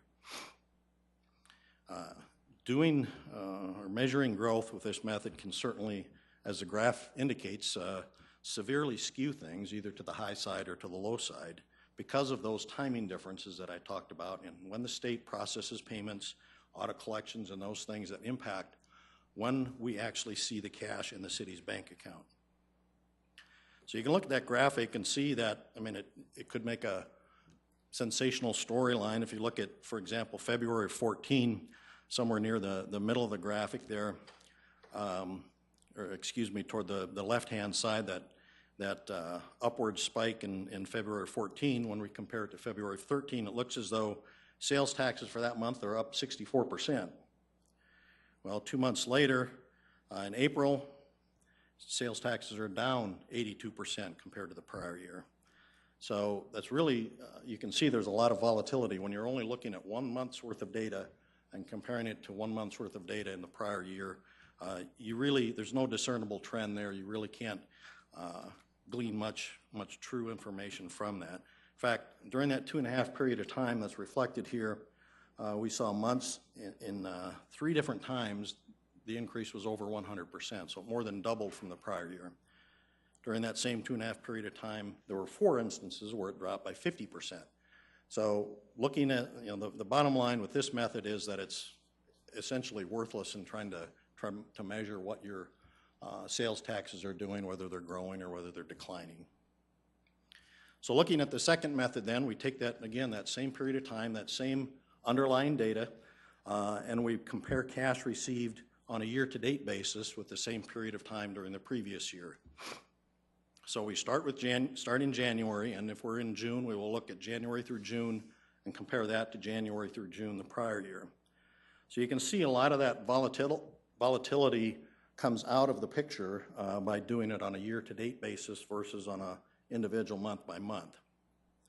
So you can see some of those timing differences are washed out because we're at least for part of the year, we're capturing more than just 1 month's worth of data. Especially earlier in the year, though, we do see some pretty significant swings that can be skewed by those timing differences and audit collections and to some extent even some of the seasonal variations. The big spike there in the middle of the graphic, that reflects January and February of 2015 compared to the combined cash receipts of January and February of 2014. So for those 2 months compared to the prior year, it looks as though our sales taxes are up 68%. Well, a couple months later, we're down to 5% when we capture January, February, March, and April. We've got 4 months worth of data there compared to the same 4 months the prior year. The cash receipts are showing 5% growth. Only a month later, the growth is back up to 28% when we're capturing 5 months worth of data. So you can see, even with this year-to-date basis, utilizing just cash receipts, because of those distortions of the timing differences of when the state processes returns, when we actually receive the money, and when it's recorded as revenue. So this second method is really only slightly better than the previous graph that I showed you, where several times we saw 100% growth rates. But this still doesn't really depict a clear picture of what our sales tax revenues are doing here in the local economy. So the third method is also on a year-to-date basis. So we're looking at a fixed period of time this year and comparing it to the same months the prior year. But in this case, we're looking at the revenue on an accrual basis. And by that, I mean that the accrual basis recognizes the revenue in the appropriate month. So regardless of when we get the cash payment from the state or when the state might process those returns, we put those revenue dollars in the appropriate bucket based on when the return was filed with the state. In addition, in this graphic, we exclude the audits so that we take out whatever distortion, whether good or bad, those audit collections might have on our revenue picture. So this is a significantly better representation of the true growth because it excludes those distortions, as I mentioned, that are caused by audit collections, and it eliminates those timing differences that are inherent in the collection and distribution process. However, as you can see, it can still be skewed. It is certainly less reliable as an indicator early in the year because on a year-to-date basis, in January, we're looking at just 1 month's worth of data. In February, it's only 2 months worth of data. So when we're looking at such a short period of time, it's really subject to significant volatility. As the year goes on, this accrual-based year-to-date measurement becomes more and more reliable because we're capturing more and more months worth of data. The data that's represented in this graphic is something that we report to you. We don't put it into a graphic form. But you see that in your monthly report on page 3, so you can see the actual dollar amounts that are coming in compared to the dollar amounts that we're recognizing as revenue each month for those 2 years. The fourth method that we use, and this is the method that I talk the most about when I'm presenting to you, this method also excludes the audit collections and compares on an accrual basis the revenues for the most recent 12-month period of time with the 12-month period immediately preceding that. So we're looking at 1 full year's worth of data compared to another full year's worth of data. So we've excluded the audits, so those aren't distorting the numbers. We've essentially, by looking at on an accrual basis, we've eliminated all those timing differences that occur because of the collection and distribution process. So this really gives you the best picture of what our sales tax revenues here in Sioux Falls are doing. So this method is by far the best, most reliable method that we've found to measure sales tax revenue growth. And this isn't something new. This is something we've been presenting to you for years. You've seen this in the monthly reports for those that have been looking at those great reports for years now. It does remove those factors that I talked about at the front end of this segment that mask the true growth. So those timing differences are corrected. Because we're doing it on an accrual basis, we get the revenues in the correct bucket of time. The seasonal variances are gone because we're looking at a full year's worth of data, and the audit collections are excluded. So we really get a clear picture of what our sales taxes are doing in the Sioux Falls economy. And this method of measuring growth is really the basis for the track record that I'm going to show you here in just a minute of how we budget for sales tax revenues. This is actually the same information. I've just taken off the oldest 6 months of the graphic. So this is the graph that we put in our monthly report and show you every month. This is the sales tax collections, excluding audits. It's done on a cumulative 12-month rolling basis. You saw this just a minute ago in the earlier part of the presentation in the June 30th update. So you can see, again, over the past year, we're seeing 4.1% growth compared to the prior 12 months. And in my professional opinion, this graphic is what provides the most honest representation of sales tax growth in the community. That is why we use it. That's why we show it to you folks every month, and that's why we rely on it to show what the trend is. So now that track record, I think reflects accurate estimates that we've put into the budget over the last several years. We do try to budget revenues that are realistic, but a little bit on the conservative side perhaps, with actual revenues generally exceed what's been budgeted. So you can see over the last 6 years, starting in 2010 through 2015, how much sales tax revenue was budgeted in the general fund and how much actual revenue we reported at the end of the year.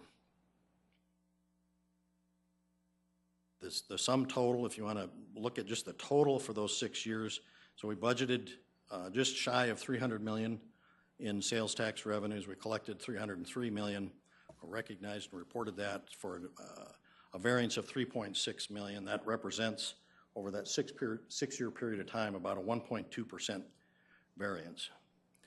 I want to point out 2015, you can see that we underestimated sales tax revenues by about $500,000. It's never good from my perspective to have revenues come in below budget, but certainly that's a very, very modest shortfall in 2015. That represents about 0.9% of the amount of sales tax revenues we budgeted, so we missed it by slightly less than 1%. And that $500,000 represents about 0.3% of the total general fund budget. So that just to help put that $500,000 shortfall last year into perspective. And again, our budget estimates rely primarily on that rolling 12-month growth rate that we just talked about. And I think this track record does demonstrate that the sound, reliable methodology that we use, or that the method that we use is a sound and reliable method. Anyone that would question that, I guess, what we say about sales tax revenue growth, what we do or how we do it, really, anything that relates to sales taxes really ought to just look at this track record, and you can see just how accurate the estimates have been each year in the budget process.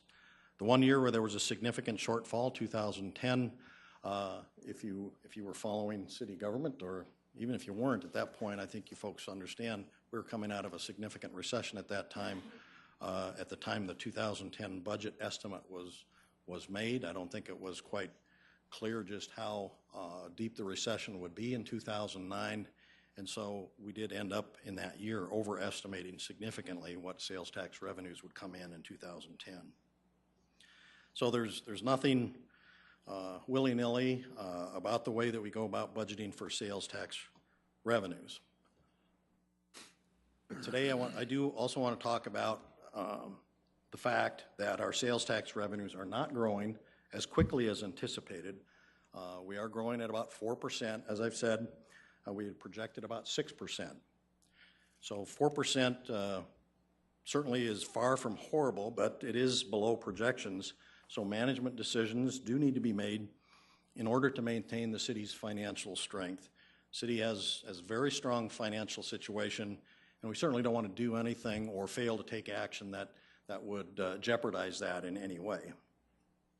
In short, just like a business would, we have to manage. We have to manage our business processes and manage our expenses. I think it's also important to remember and keep in mind that sales taxes are not our only revenue source. They do represent, as I said, 40% of our general fund revenues, but they're not our only source of revenue. We have to also keep the big picture in mind, and with that, I want to show you the track record of budgeting total revenues, not just sales taxes, but total general fund revenues, and how those actual revenues measured up over the last 6 years. So you can see fairly consistently those actual revenues exceed what was budgeted. Overall, I would say city revenues are generally fairly dependable and predictable, even though we don't have the ability to manage our revenues like a private business could, particularly within a single budget cycle. There's not a lot we can do to generate more revenues, take any action that would generate more revenues. And for that reason, we do take, although we try to be realistic about revenue estimates, we do take a slightly conservative approach to estimating revenues. But you can see historically, actual revenues typically exceed budgeted revenues on an overall basis. And most often when they do vary, they will vary by a few percentage points from what was actually budgeted. The $9.4 million variance over that 6 years, again, that represents about 1.9% of the overall budgeted revenues during that 6-year time frame. Again, looking at the most recent year, 2015, we did have an overall shortfall of about $700,000. Most of that related to sales tax revenues that I showed you a moment ago, about a $500,000 shortfall in 15. But that $700,000 represents about 1/2% of the general fund budget. So that helps you to put that into context. $700,000 shortfall sounds significant, and it's I suppose that much money is never insignificant, but in the overall scheme of things of the general fund budget, it represents about 1/2%. So in 2016, we are, because of the slower growth in sales tax and what was projected, we are currently expecting actual revenues on an overall basis to end the year below budget by about $2.2 million. That's about 1.4% of our total revenues. So a $2.2 million gap in our revenues from what we're projecting, between what we're projecting now and what was budgeted for. What do we do about that? How do we manage? And that really is the next segment of the presentation, is managing with slower revenue growth. We approach this from the standpoint that, first of all, recognizing that the city provides a lot of important services that the public depends on, and that becomes our priority then, to maintain service levels along with the joint priority of managing our reserves so that we don't unnecessarily deplete our reserves, so that we maintain that financial strength. So we're approaching the current environment from the standpoint of maintaining service levels and managing the reserves as our priority. Anytime the city would experience unfavorable trends, whether it's any source of revenue that's coming in below what was projected, or maybe on the flip side, expenditures are running ahead and above what was budgeted, and it's to the magnitude where it's necessary to take some action or have some sort of solution to that situation. There are really three possible things that can happen. One, sometimes, and we're seeing that to some extent this year, other revenue sources are coming in above what was budgeted to help offset maybe a shortfall in some other revenue source. Certainly, if we have revenue shortfalls, we can cut back on planned expenditures. That's just simple, good budget management. Or, in the city's case, we've got $40 million in general fund reserves.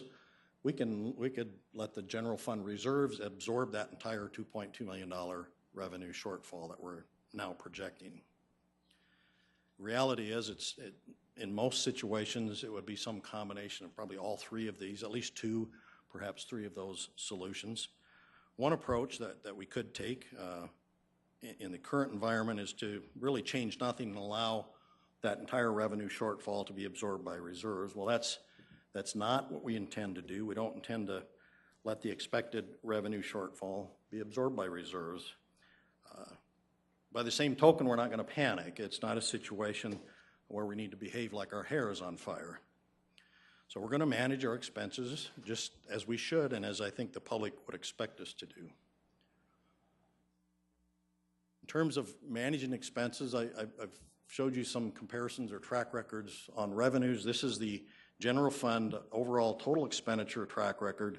Again, for the last 6 years, you can see the general fund budget was, what actual expenditures were for the entire year, and the variance. So you can see here too, I think I can confidently say that budgets have been realistic. We've worked really hard over the last several years, in particular, to right-size budgets so that there's not extra, what some might call padding or fluff in budgets, to ferret that out where it did exist, but also to appropriately fund services so that we can provide our departments the resources that they need to provide service at the level that we're asking them to do. So, as you can see, every year for the last 6 years, expenditures on an actual basis were less than budgeted. Well, that really shouldn't surprise anybody, because that's the law. We can't overspend our budget. But that $26.6 million variance, sum total variance over that 6 years, represents about 3.3% of the city budget. So we feel like we establish realistic budgets and our departments manage them effectively. So let's talk a little bit about the current environment. How are we managing expenses with our current Sales tax revenues running lower than what was projected.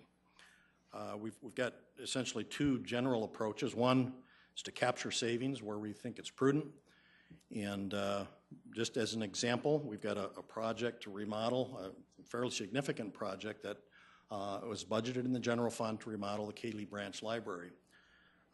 The bids for that project came in significantly under what had been budgeted. And in a year when revenues were maybe trending normally, we would have taken those savings and reallocated those to other priorities that maybe hadn't been funded within the existing budget. But this year, because of what we're managing through, we'll take those savings and we'll apply those savings, essentially take that money off the table and apply that to that revenue shortfall. So the project gets done. It's we're fortunate that it came in under bid, but we can utilize that savings then to offset that revenue shortfall. It's just simply a good business management. We're also benefiting, as most businesses are, by lower fuel prices. Fuel prices continue to be lower than what was budgeted for within the 2016 budget, and we're anticipating by the end of the year we'll probably recognize savings of about $250,000 just by the fact that fuel prices are lower than what had been budgeted. The second strategy, if you want to call it that, is waiting on initiatives where we think it's prudent. And we did have money budgeted to do some additional remodeling in City Hall as well as some landscaping improvements around City Hall. Those things totaled about $340,000. And we've essentially made the decision to postpone those projects, to take those off the table for this year and utilize those dollars to offset some of that revenue shortfall. And I know you've talked a little bit about the community development workforce grants. That's also an area where in looking at our priorities, again, of maintaining service levels and managing our reserves so that we end the year at or above that 25% reserve target, this was an opportunity to delay those workforce grants, essentially not eliminate the program, but roll back a little bit on what we wanted to invest in that program this year. It can be done without negatively impacting service levels that we provide to the public. Certainly not something that everyone would like to see happen, but this is, again, a means of managing through our current environment. So just those four items alone account for about $1.1 million, and I mentioned we're looking at about a $2.2 million revenue gap. So we've, in essence, filled about half of that gap. Our financial analysts then are continuing to work with every department to identify opportunities for savings within those, no matter how large or how small they might be. Those savings that can be achieved without, again, negatively impacting service levels. So we want to maintain service to the public, but still live within our means. And those savings, of course, will help us meet our year-end reserve targets and appropriately manage our reserves. So I want to finish the presentation with a short review on our general fund reserves. Some of you have heard this recently, and I apologize to you folks that have to listen to some of this twice, so I'll try to be fairly brief. I do want to touch on what our policy is, what our policies are, a little bit on why we have reserves, what our history has been, and then I think really the most important thing is forecasting our reserves and how important that is to our overall budget process and the long-term financial well-being of the city. Reserve policy, the council adopted back in 2007 two targets. One is really the true reserve policy is a 25% reserve as a percent of the general fund budget. That's something that's measured as of the end of the calendar year. It is a target. It's not a floor. The world doesn't come to an end if we drop below 25%. The policy recognizes this. It does require that if we do end the year below 25%, that it's incumbent upon the mayor then to present a plan to restore that reserve level back up to 25%. So one question I guess I would plant in your mind is that if we have reserves that we never, ever under any circumstance intend to use, then what is the point of having them? So, you can ponder that a little bit. The other really isn't a reserve policy. It's more of a cash flow target of 11%, and that's measured on a monthly basis. If you look at the monthly reports, we report that to you every month, and we're never, at least in my time here, never even approached that level, so that really doesn't come into play at all. So just a little bit about why we do have reserves in our general fund. Reserves help us deal with the unexpected, whether it's events or emergencies of some sort that might require the city to spend money beyond our budget. You can think of some recently. We had a couple of years ago, had an ice storm that certainly nobody anticipated in the budget. It was important for us to be able to have that financial reserve to fall back on. Reserves can help us deal with unexpected slowdown in the local economy that might impact our revenues. Can also help us deal with changes in revenue streams or cost fluctuations that might, on that point I'm really referring to perhaps there's some legislative action at the state or federal level that might have a negative impact on revenue streams, or the flip side of that, if we see a spike in fuel prices next year that's way beyond what's in the budget, that's another potential reason why we might want to dip into our reserves. Reserves can also help us plan for the future and grow. The best example I can give you, recently we opened a new fire station, and we utilized reserves to sort of phase in that operational impact into the budget. It costs about $1.5 million to operate a new fire station. Well, if we have to take that entire hit out of our revenue streams or the growth in one particular year, that means a significant impact to other services provided by other departments. So, and I'll show you in a minute kind of the historical picture where reserves had been accumulated in the years leading up to opening that new fire station. And as we're now absorbing the impact of that, that's at least part of why our reserves dropped in 15. But that is one of the methods that we use to plan for the future and to grow our community without impacting other services. And of course, it's necessary just on a cash flow basis to have some reserves. For the most part, our general fund revenues come in at a fairly even pace throughout the year. Property taxes are the one very significant exception to that. And so we see our, in the months leading up to, whether it's the first half or second half real estate tax payment, you'll see our reserves go down. And then when we get that first half payment, for example, in May, our reserve level spikes up. So it's important to have some level of cash flow reserve there just to meet our ongoing needs like any business would. So this is a historical picture of our available fund balance. It's just another term for general fund reserve. The graphic reflects the dollar amount historically starting in 2006 through 2015, and then a projection of where we anticipate ending 2016. You can see over the past 10 years that the general trend starting back in 2006 has been the reserves have been growing in an absolute dollar basis. We oftentimes show you this on a percentage basis. I've shown the percentages along the bottom of each blue bar, so you can see that on a percentage basis how that reserve compared to the budget for that particular year. You can see, for example, in 2008, the reserve level was approaching 40%. In 2015, as we had projected, we did utilize $2.5 million, again, partly to open that new fire station to absorb the operational impacts of that. And we also tackled some one-time repair and maintenance projects. We did some significant remodeling in City Hall, second floor. That was funded by using some of our reserves.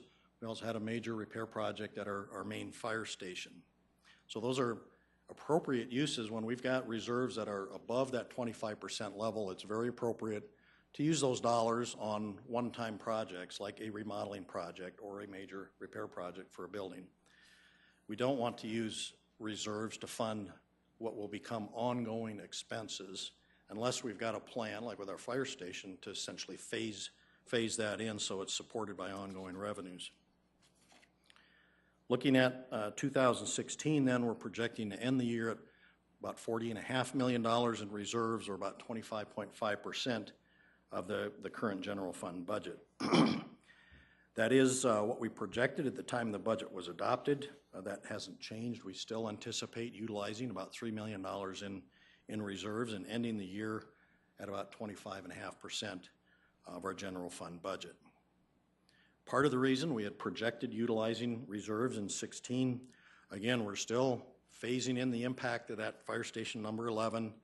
We're opening a new aquatic center. We know that's going to have an impact on the general fund. The Cayley remodel project, I mean, that's another one-time significant remodel project that we're taking care of this year. And then, of course, in 17, once that project is done, we don't have to budget for it again. So it's an appropriate use of reserves. So again, last year at this time, we projected to use about $3 million of reserves for the 2016 year. Again, this is the history, and that's, I think, certainly informative, but from my perspective, it's always more important to be looking ahead and looking to the future, and that's where I want to kind of finish the presentation talking about forecasting reserves and how important that is in terms of not just for our upcoming annual budget, but really for the long-term financial health of the city. Reserve forecasting is really the cornerstone or the bedrock of the city's financial strength. The city, having strong finances in a municipality our size doesn't just happen by accident. It takes a lot of hard work and in some cases some difficult decisions. We spend a considerable amount of time and energy to forecast future reserve levels, so that consequently means we need to try to forecast what our revenue patterns are going to be going into the future, as well as what our expenditure patterns are going to be. Many communities, and you don't have to look far to find examples that have gotten into trouble because they don't do a good job of forecasting their future reserves. So one thing that we just hammer on within the finance department is the importance of forecasting. We just cannot overstate how important that is. It helps us prepare for what's ahead, like opening a new fire station, adding to our police force. Those are things that we take into account when we're forecasting future reserve levels. We recognize that we've got to look beyond just the next budget year if we're going to add police officers. If the community's going to continue to grow, we're probably going to have to add some the year after that, the year after that, and the year after that. So we take those things into account when we're forecasting future reserves. Same thing for the new office building. I know I've had a number of questions about that. Well, what will the impact be to our operational budget? Well, that is something that we take very seriously at looking at. What are the long-term budgetary implications of today's capital decisions? And so when we're back before you in August and present to you a 2017 budget, and that will include a forecast not only of the reserve for 17, but for the next 10 years or so out into the future.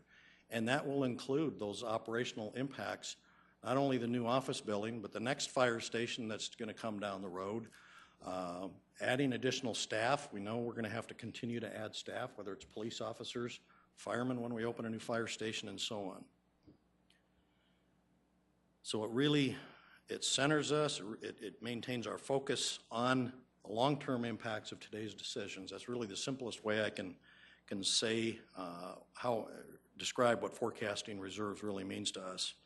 And it really puts us within confines of how we manage the city. I mean, good forecasting keeps us from overextending ourselves on a short-term basis.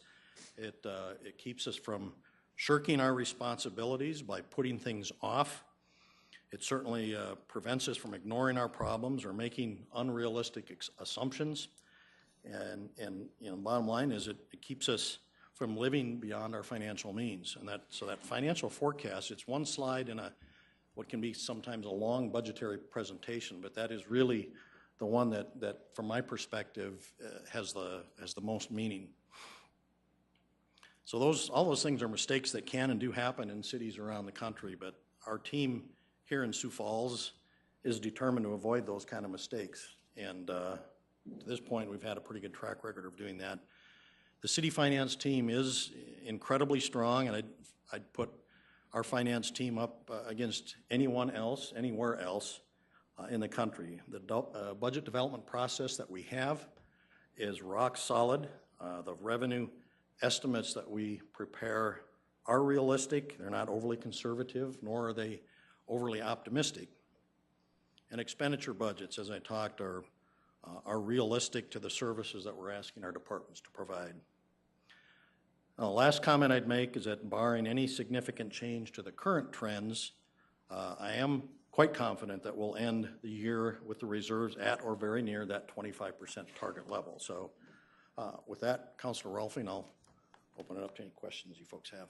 I want to thank you for this in-depth review of our financial situation. I think it's important that we have this. And I would open it up to council members' questions. Councilor Selberg. Thank you, Mr. Chairman. Thank you, Director, for the presentation. So you made a comment that the world doesn't come to an end if we ever went below that 25% threshold. We've never done that before. Am I reading right in the chart we saw? You've never gone As below? of the end of the year, yeah, at least in recent history, it has not happened. Okay. I haven't gone back all that far, but. Okay, but we're right about at that 25% right now? Well, that's our projection for the end of the year, right? The policy requires us to measure that at the end of the year. Throughout the year, from one month to the next, it can be quite variable. Again, that's primarily due to the flow of property tax revenues. So when we get at the end of May, our property tax revenues had just come in that first half, and so our reserve level at that month was quite high. But now what we'll see over the next several months is that reserve level will gradually decline until we get to November, and then it'll spike up again when those second half payments come in. Okay, great. One more So question. there are times throughout the year where it might fall below 25%, but the policy, and really the important thing is, where do we end the year? And yeah, I think since the policy's been established, which was in '07, I can confidently say it has not been below 25% in that time. Okay, thanks. What type of sales tax growth rate does it take just to stay even with inflation and other normal increases in expenses? That's well, that's a good question. It's hard to answer. Of course, inflation, over the last year has been between 1 and 1.5%. So we're not seeing a whole lot of inflation in general terms. Certainly in some areas we're seeing costs lower, for example, fuel. So we're seeing deflation, I suppose you'd call it, if you look at just fuel prices. Keeping up with a growing community is really the major driving force, and just keeping up with inflation in recent years anyway has been less of a challenge because we've seen less inflation. That certainly helps us on the expenditure side. It hurts us to some degree on the sales tax side, because if prices in general are inflating at 3% a year and people are buying the same amount of goods and services, we'd see a 3% increase in our sales tax revenues just by virtue of inflation. So inflation really kind of is an offsetting factor on a sales tax, as long as our economy isn't shrinking or growing. It really kind of washes itself out. How much we need to keep up with growth, that's the challenge every year, that we need to balance our ability to grow and keep up with our main service levels that we expect, whether we're talking about maintaining parks or running libraries or police protection or anything else that we do. Sure. Thank you. Good question. It's a difficult one to give a very clear answer on. Councilor Staley. I have two questions. The first one, I'm going to ask you to speculate about something. We've been hearing, the mayor's been talking about our city growing, I think it's like 3,000 to 4,000 citizens a year. So that's a little concerning to me, that if we're growing our population, our sales tax revenue should be growing as well. Can you give us some ideas as to why that wouldn't be happening? Well, our sales tax revenues are growing. Well, growing along with, they're not growing from where they were before. No, to your expectations. Or are you telling me that they are growing along with our population growth? There are a lot of things that will drive the rate of sales tax growth. I think there are a couple of things that are in the current environment that are suppressing the rate of growth a little bit. One of those things is the ag economy in South Dakota has not been as strong in the last year or two as it was in the years leading up to that. We maybe don't think of ourselves all that dependent here in Sioux Falls on the ag economy, but that's not an accurate perception, in my view. So when farm incomes are down, certainly that will have an impact on the retail activity here in Sioux Falls. The other thing that I would mention is that, and we've talked with the State Department of Revenue folks and trying to glean some insight from them as well as to what they're seeing on the state level, and they have access to a lot more data than what we do. But one of the things, the second thing that they mentioned really is the significant growth in online sales that are not subject to sales tax, or vendors are not capturing that sales tax. So that continues to grow at a pace faster than the general economy. So in other words, sales are taking place online that are not subject to sales tax that would otherwise be taking place in a bricks and mortar store. And then just a comment, I really appreciate you being here in person to present this today. I really, really do. The second thing, I just had a question. When we're talking about building permits, what do we get from that as far as added property tax revenue? How does that, because we've talked about them expanding building permit costs. Right. Well, there are a couple of impacts. One is more immediate than property tax revenues, and that's the permitting fees that are generated. So that's one of the areas where we're seeing revenues running ahead, and it looks like we'll probably end with permitting fee revenues in 16 above what was budgeted. What would that be about? It's going to be well, I think we're projecting about $1 million more than what was budgeted, and I can't tell you what exactly we had in the budget. So that helps to offset other shortfalls in revenues. I think your main question had to do with property tax revenues, that new construction, of course, grows the tax base, at least in a lot of cases. And that's something that we don't really have a good tool to measure necessarily, although we're working with the county to try to develop better ways to measure. It's not every building permit that's issued does not necessarily translate into taxable property. If it's a new school, for example, that is reflected in our construction building permits, and certainly helps the local economy. You've got a significant project taking place, but we don't ever see property tax revenues directly from that kind of activity. So that's where we're working with the county, trying to filter out what eventually will translate into tax-based growth versus just other non-taxable kind of construction activity. So when we talk about building permits, we're talking about fees, basically, as far as a revenue source. The dollar amount that I refer to in the presentation is an estimate of the dollar value of the construction of all the projects that are getting permitted. So that $400 and some million, that reflects the estimated value of the construction that people receive permits to build. The fees are obviously a much smaller number than the value of the property.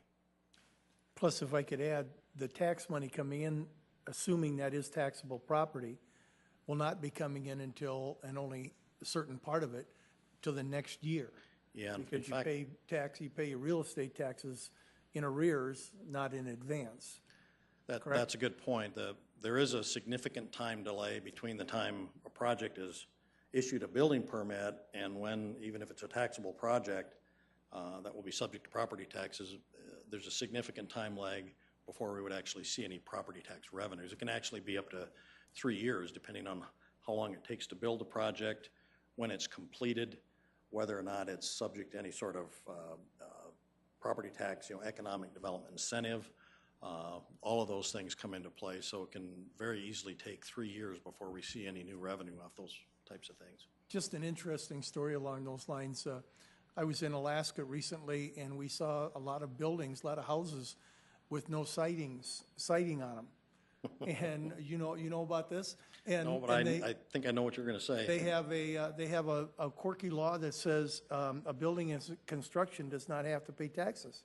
So people just forget to put the siding on and say, we're still working on it. We're years and years and years and never pay any sales or any property tax.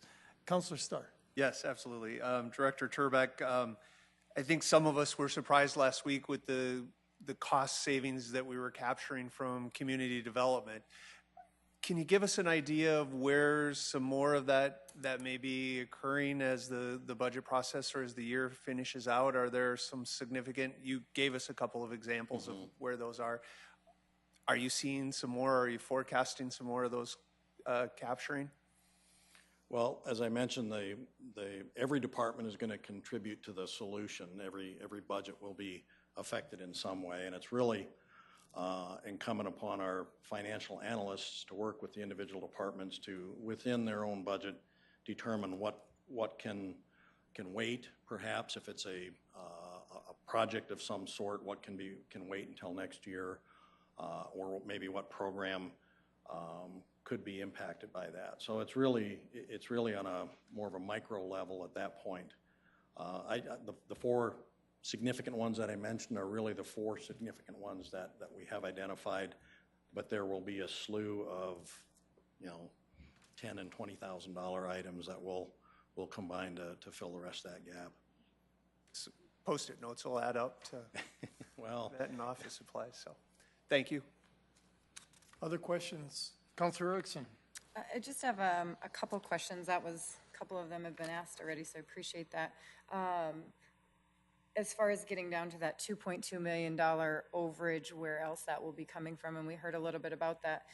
But as I look at these graphs and see, I'm curious as to what point the decision was made to make some of those cuts.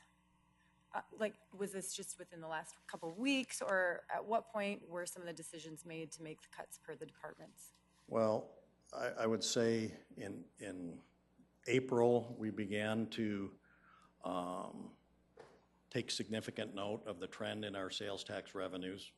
And so that's really when the process began to identify, at least begin to put together some preliminary thoughts on what steps might need to be taken. Right. So no, it's not as recent as the last few weeks. Right. Okay. And that's really been, in terms of the timing of this, kind of a huge benefit, because if the trend had changed in September and we only have 3 months of the year left, then your options are fairly limited.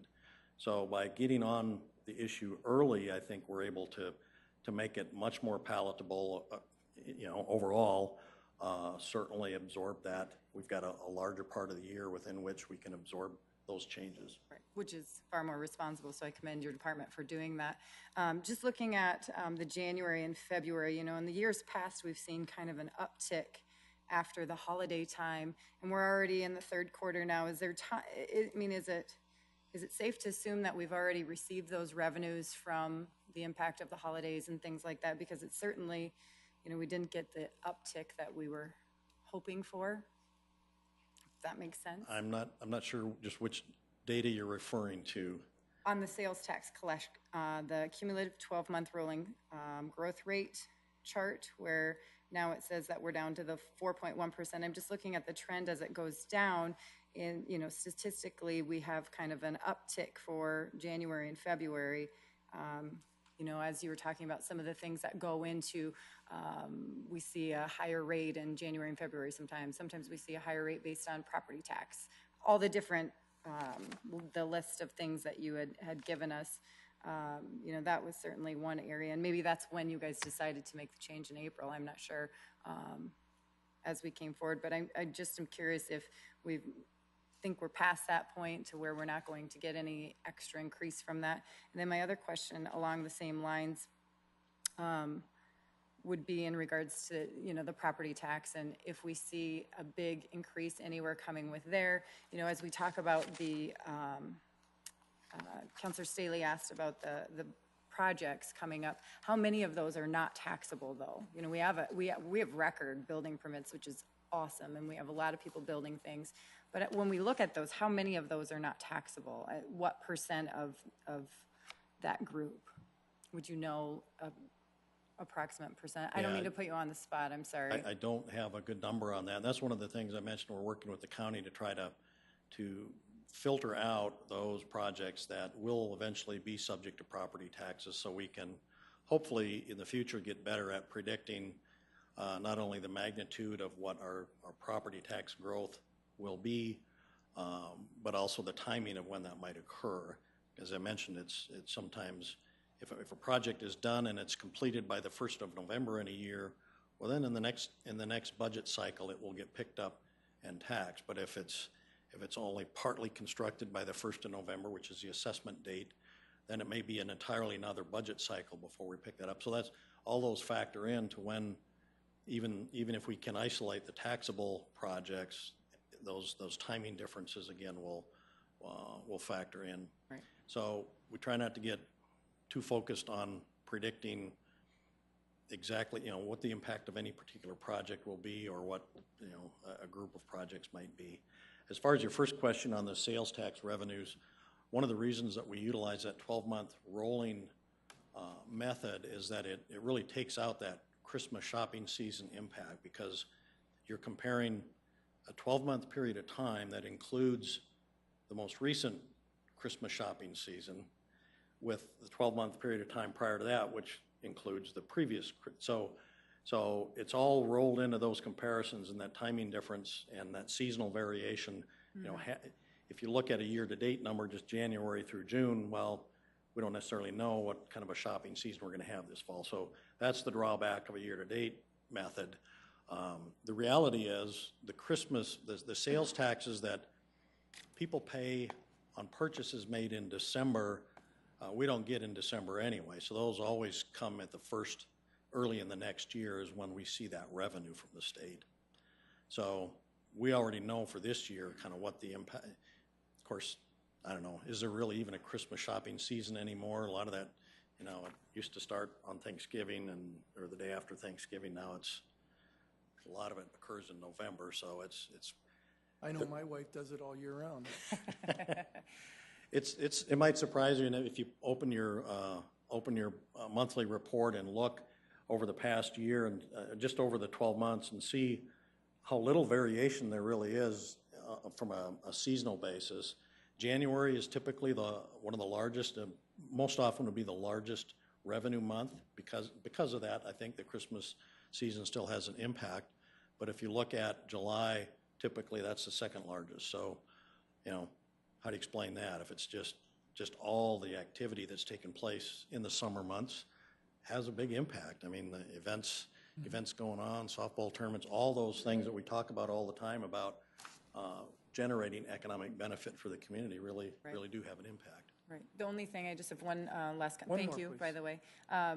The legislature did pass this last time around a bill to enforce the online vendors to collect and remit sales tax. There is a lawsuit already.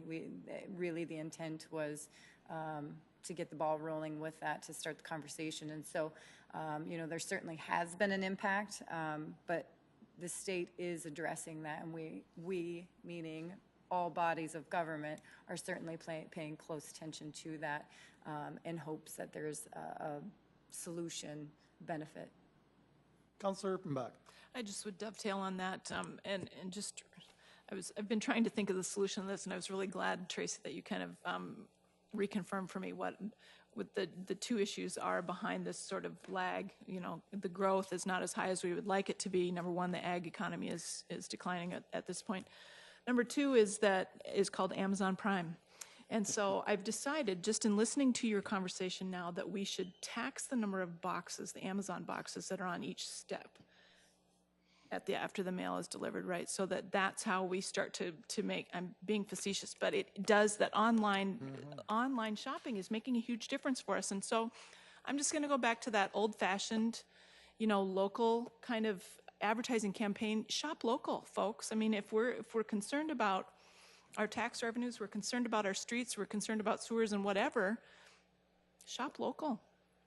It's great to be able to pick up the phone and order your stuff and have it show up, but gosh, we are seeing results. It's certainly having an impact, yeah. The Department of Revenue folks told us that they're seeing growth on online sales that are not subject to sales tax of about 15% a year. So that's a lot of revenue that that's escaping the city that really we ought to be receiving. Enjoying, yeah. Right. And the state's in a even bigger fix because their numbers are so much bigger. Mm-hmm. Thank you, Tracy. Councilor Can I Starr. get a second one? Tracy, or Director Turbeck, on page 3 of your report that you gave us, I'm wondering, I'm looking at the June numbers year over year, and I know we spent a lot of time talking about why that fluctuation could possibly be, but that's, if I'm reading it right, it's $1 million or 1.26 million less in 2016 versus 2015. Was there something significant that happened either in 15? I got to think that's one of those. Are you looking Yeah, at that page? I'm looking here. Oh, okay. Let me look at the, Was there something significant that happened? I got to think that you looked at that as well and said something happened between either in 15 that number was even larger because of audits or all the reasons that you gave us earlier, or something in 16 is significant difference. But when you go down the list of just the first few months of this year, that's the first time there's really a significant drop in year-to-date revenue, month over month. yeah, and these revenues or these numbers are reflected right off our general ledger accounting system. And so when it comes to a revenue like sales tax, that would reflect a cash, essentially what cash was collected. So you will see from time to time variations from one month to the next. And you'll see the same thing on the expenditure side. Some months will have 2 payrolls, some months will have 3. So those timing differences, if you're looking at just a single month, can have a significant impact. Yeah, there's nothing in particular about June that stands out as a something that fell short specifically. Or if there was something in 15 that there was some reason that Right, bumped up that could be compared that. to years. So it stood out to me, so I was seeing if there was something that I was missing. So. Oh, thank you. Thank you. Okay, just the last comment from me, if I could. I would be much more worried about this whole situation if we had a pattern or history of overspending budgets and coming back and asking for forgiveness later and drawing out of reserves like happens in some situations. That doesn't happen in Sioux Falls. So even though we have a downturn in the increase of sales tax revenue, we are still increasing and managing it as we go along. So I appreciate your conversation with us. I appreciate your coming here, helping to explain it to us so that we understood it better, and also to the people of Sioux Falls and to the people who disseminate this information so that they understand that we're not in a critical situation. We're managing it, and we will be just fine as we go forward. So again, thank you. We look forward to monthly reports on how our financials are doing, and we'll see you back here. Thank you. Thank you. My pleasure. Director. Okay, that is the end of our agenda, and I thank you all very much for staying with us for that long. And with that, I will adjourn this meeting.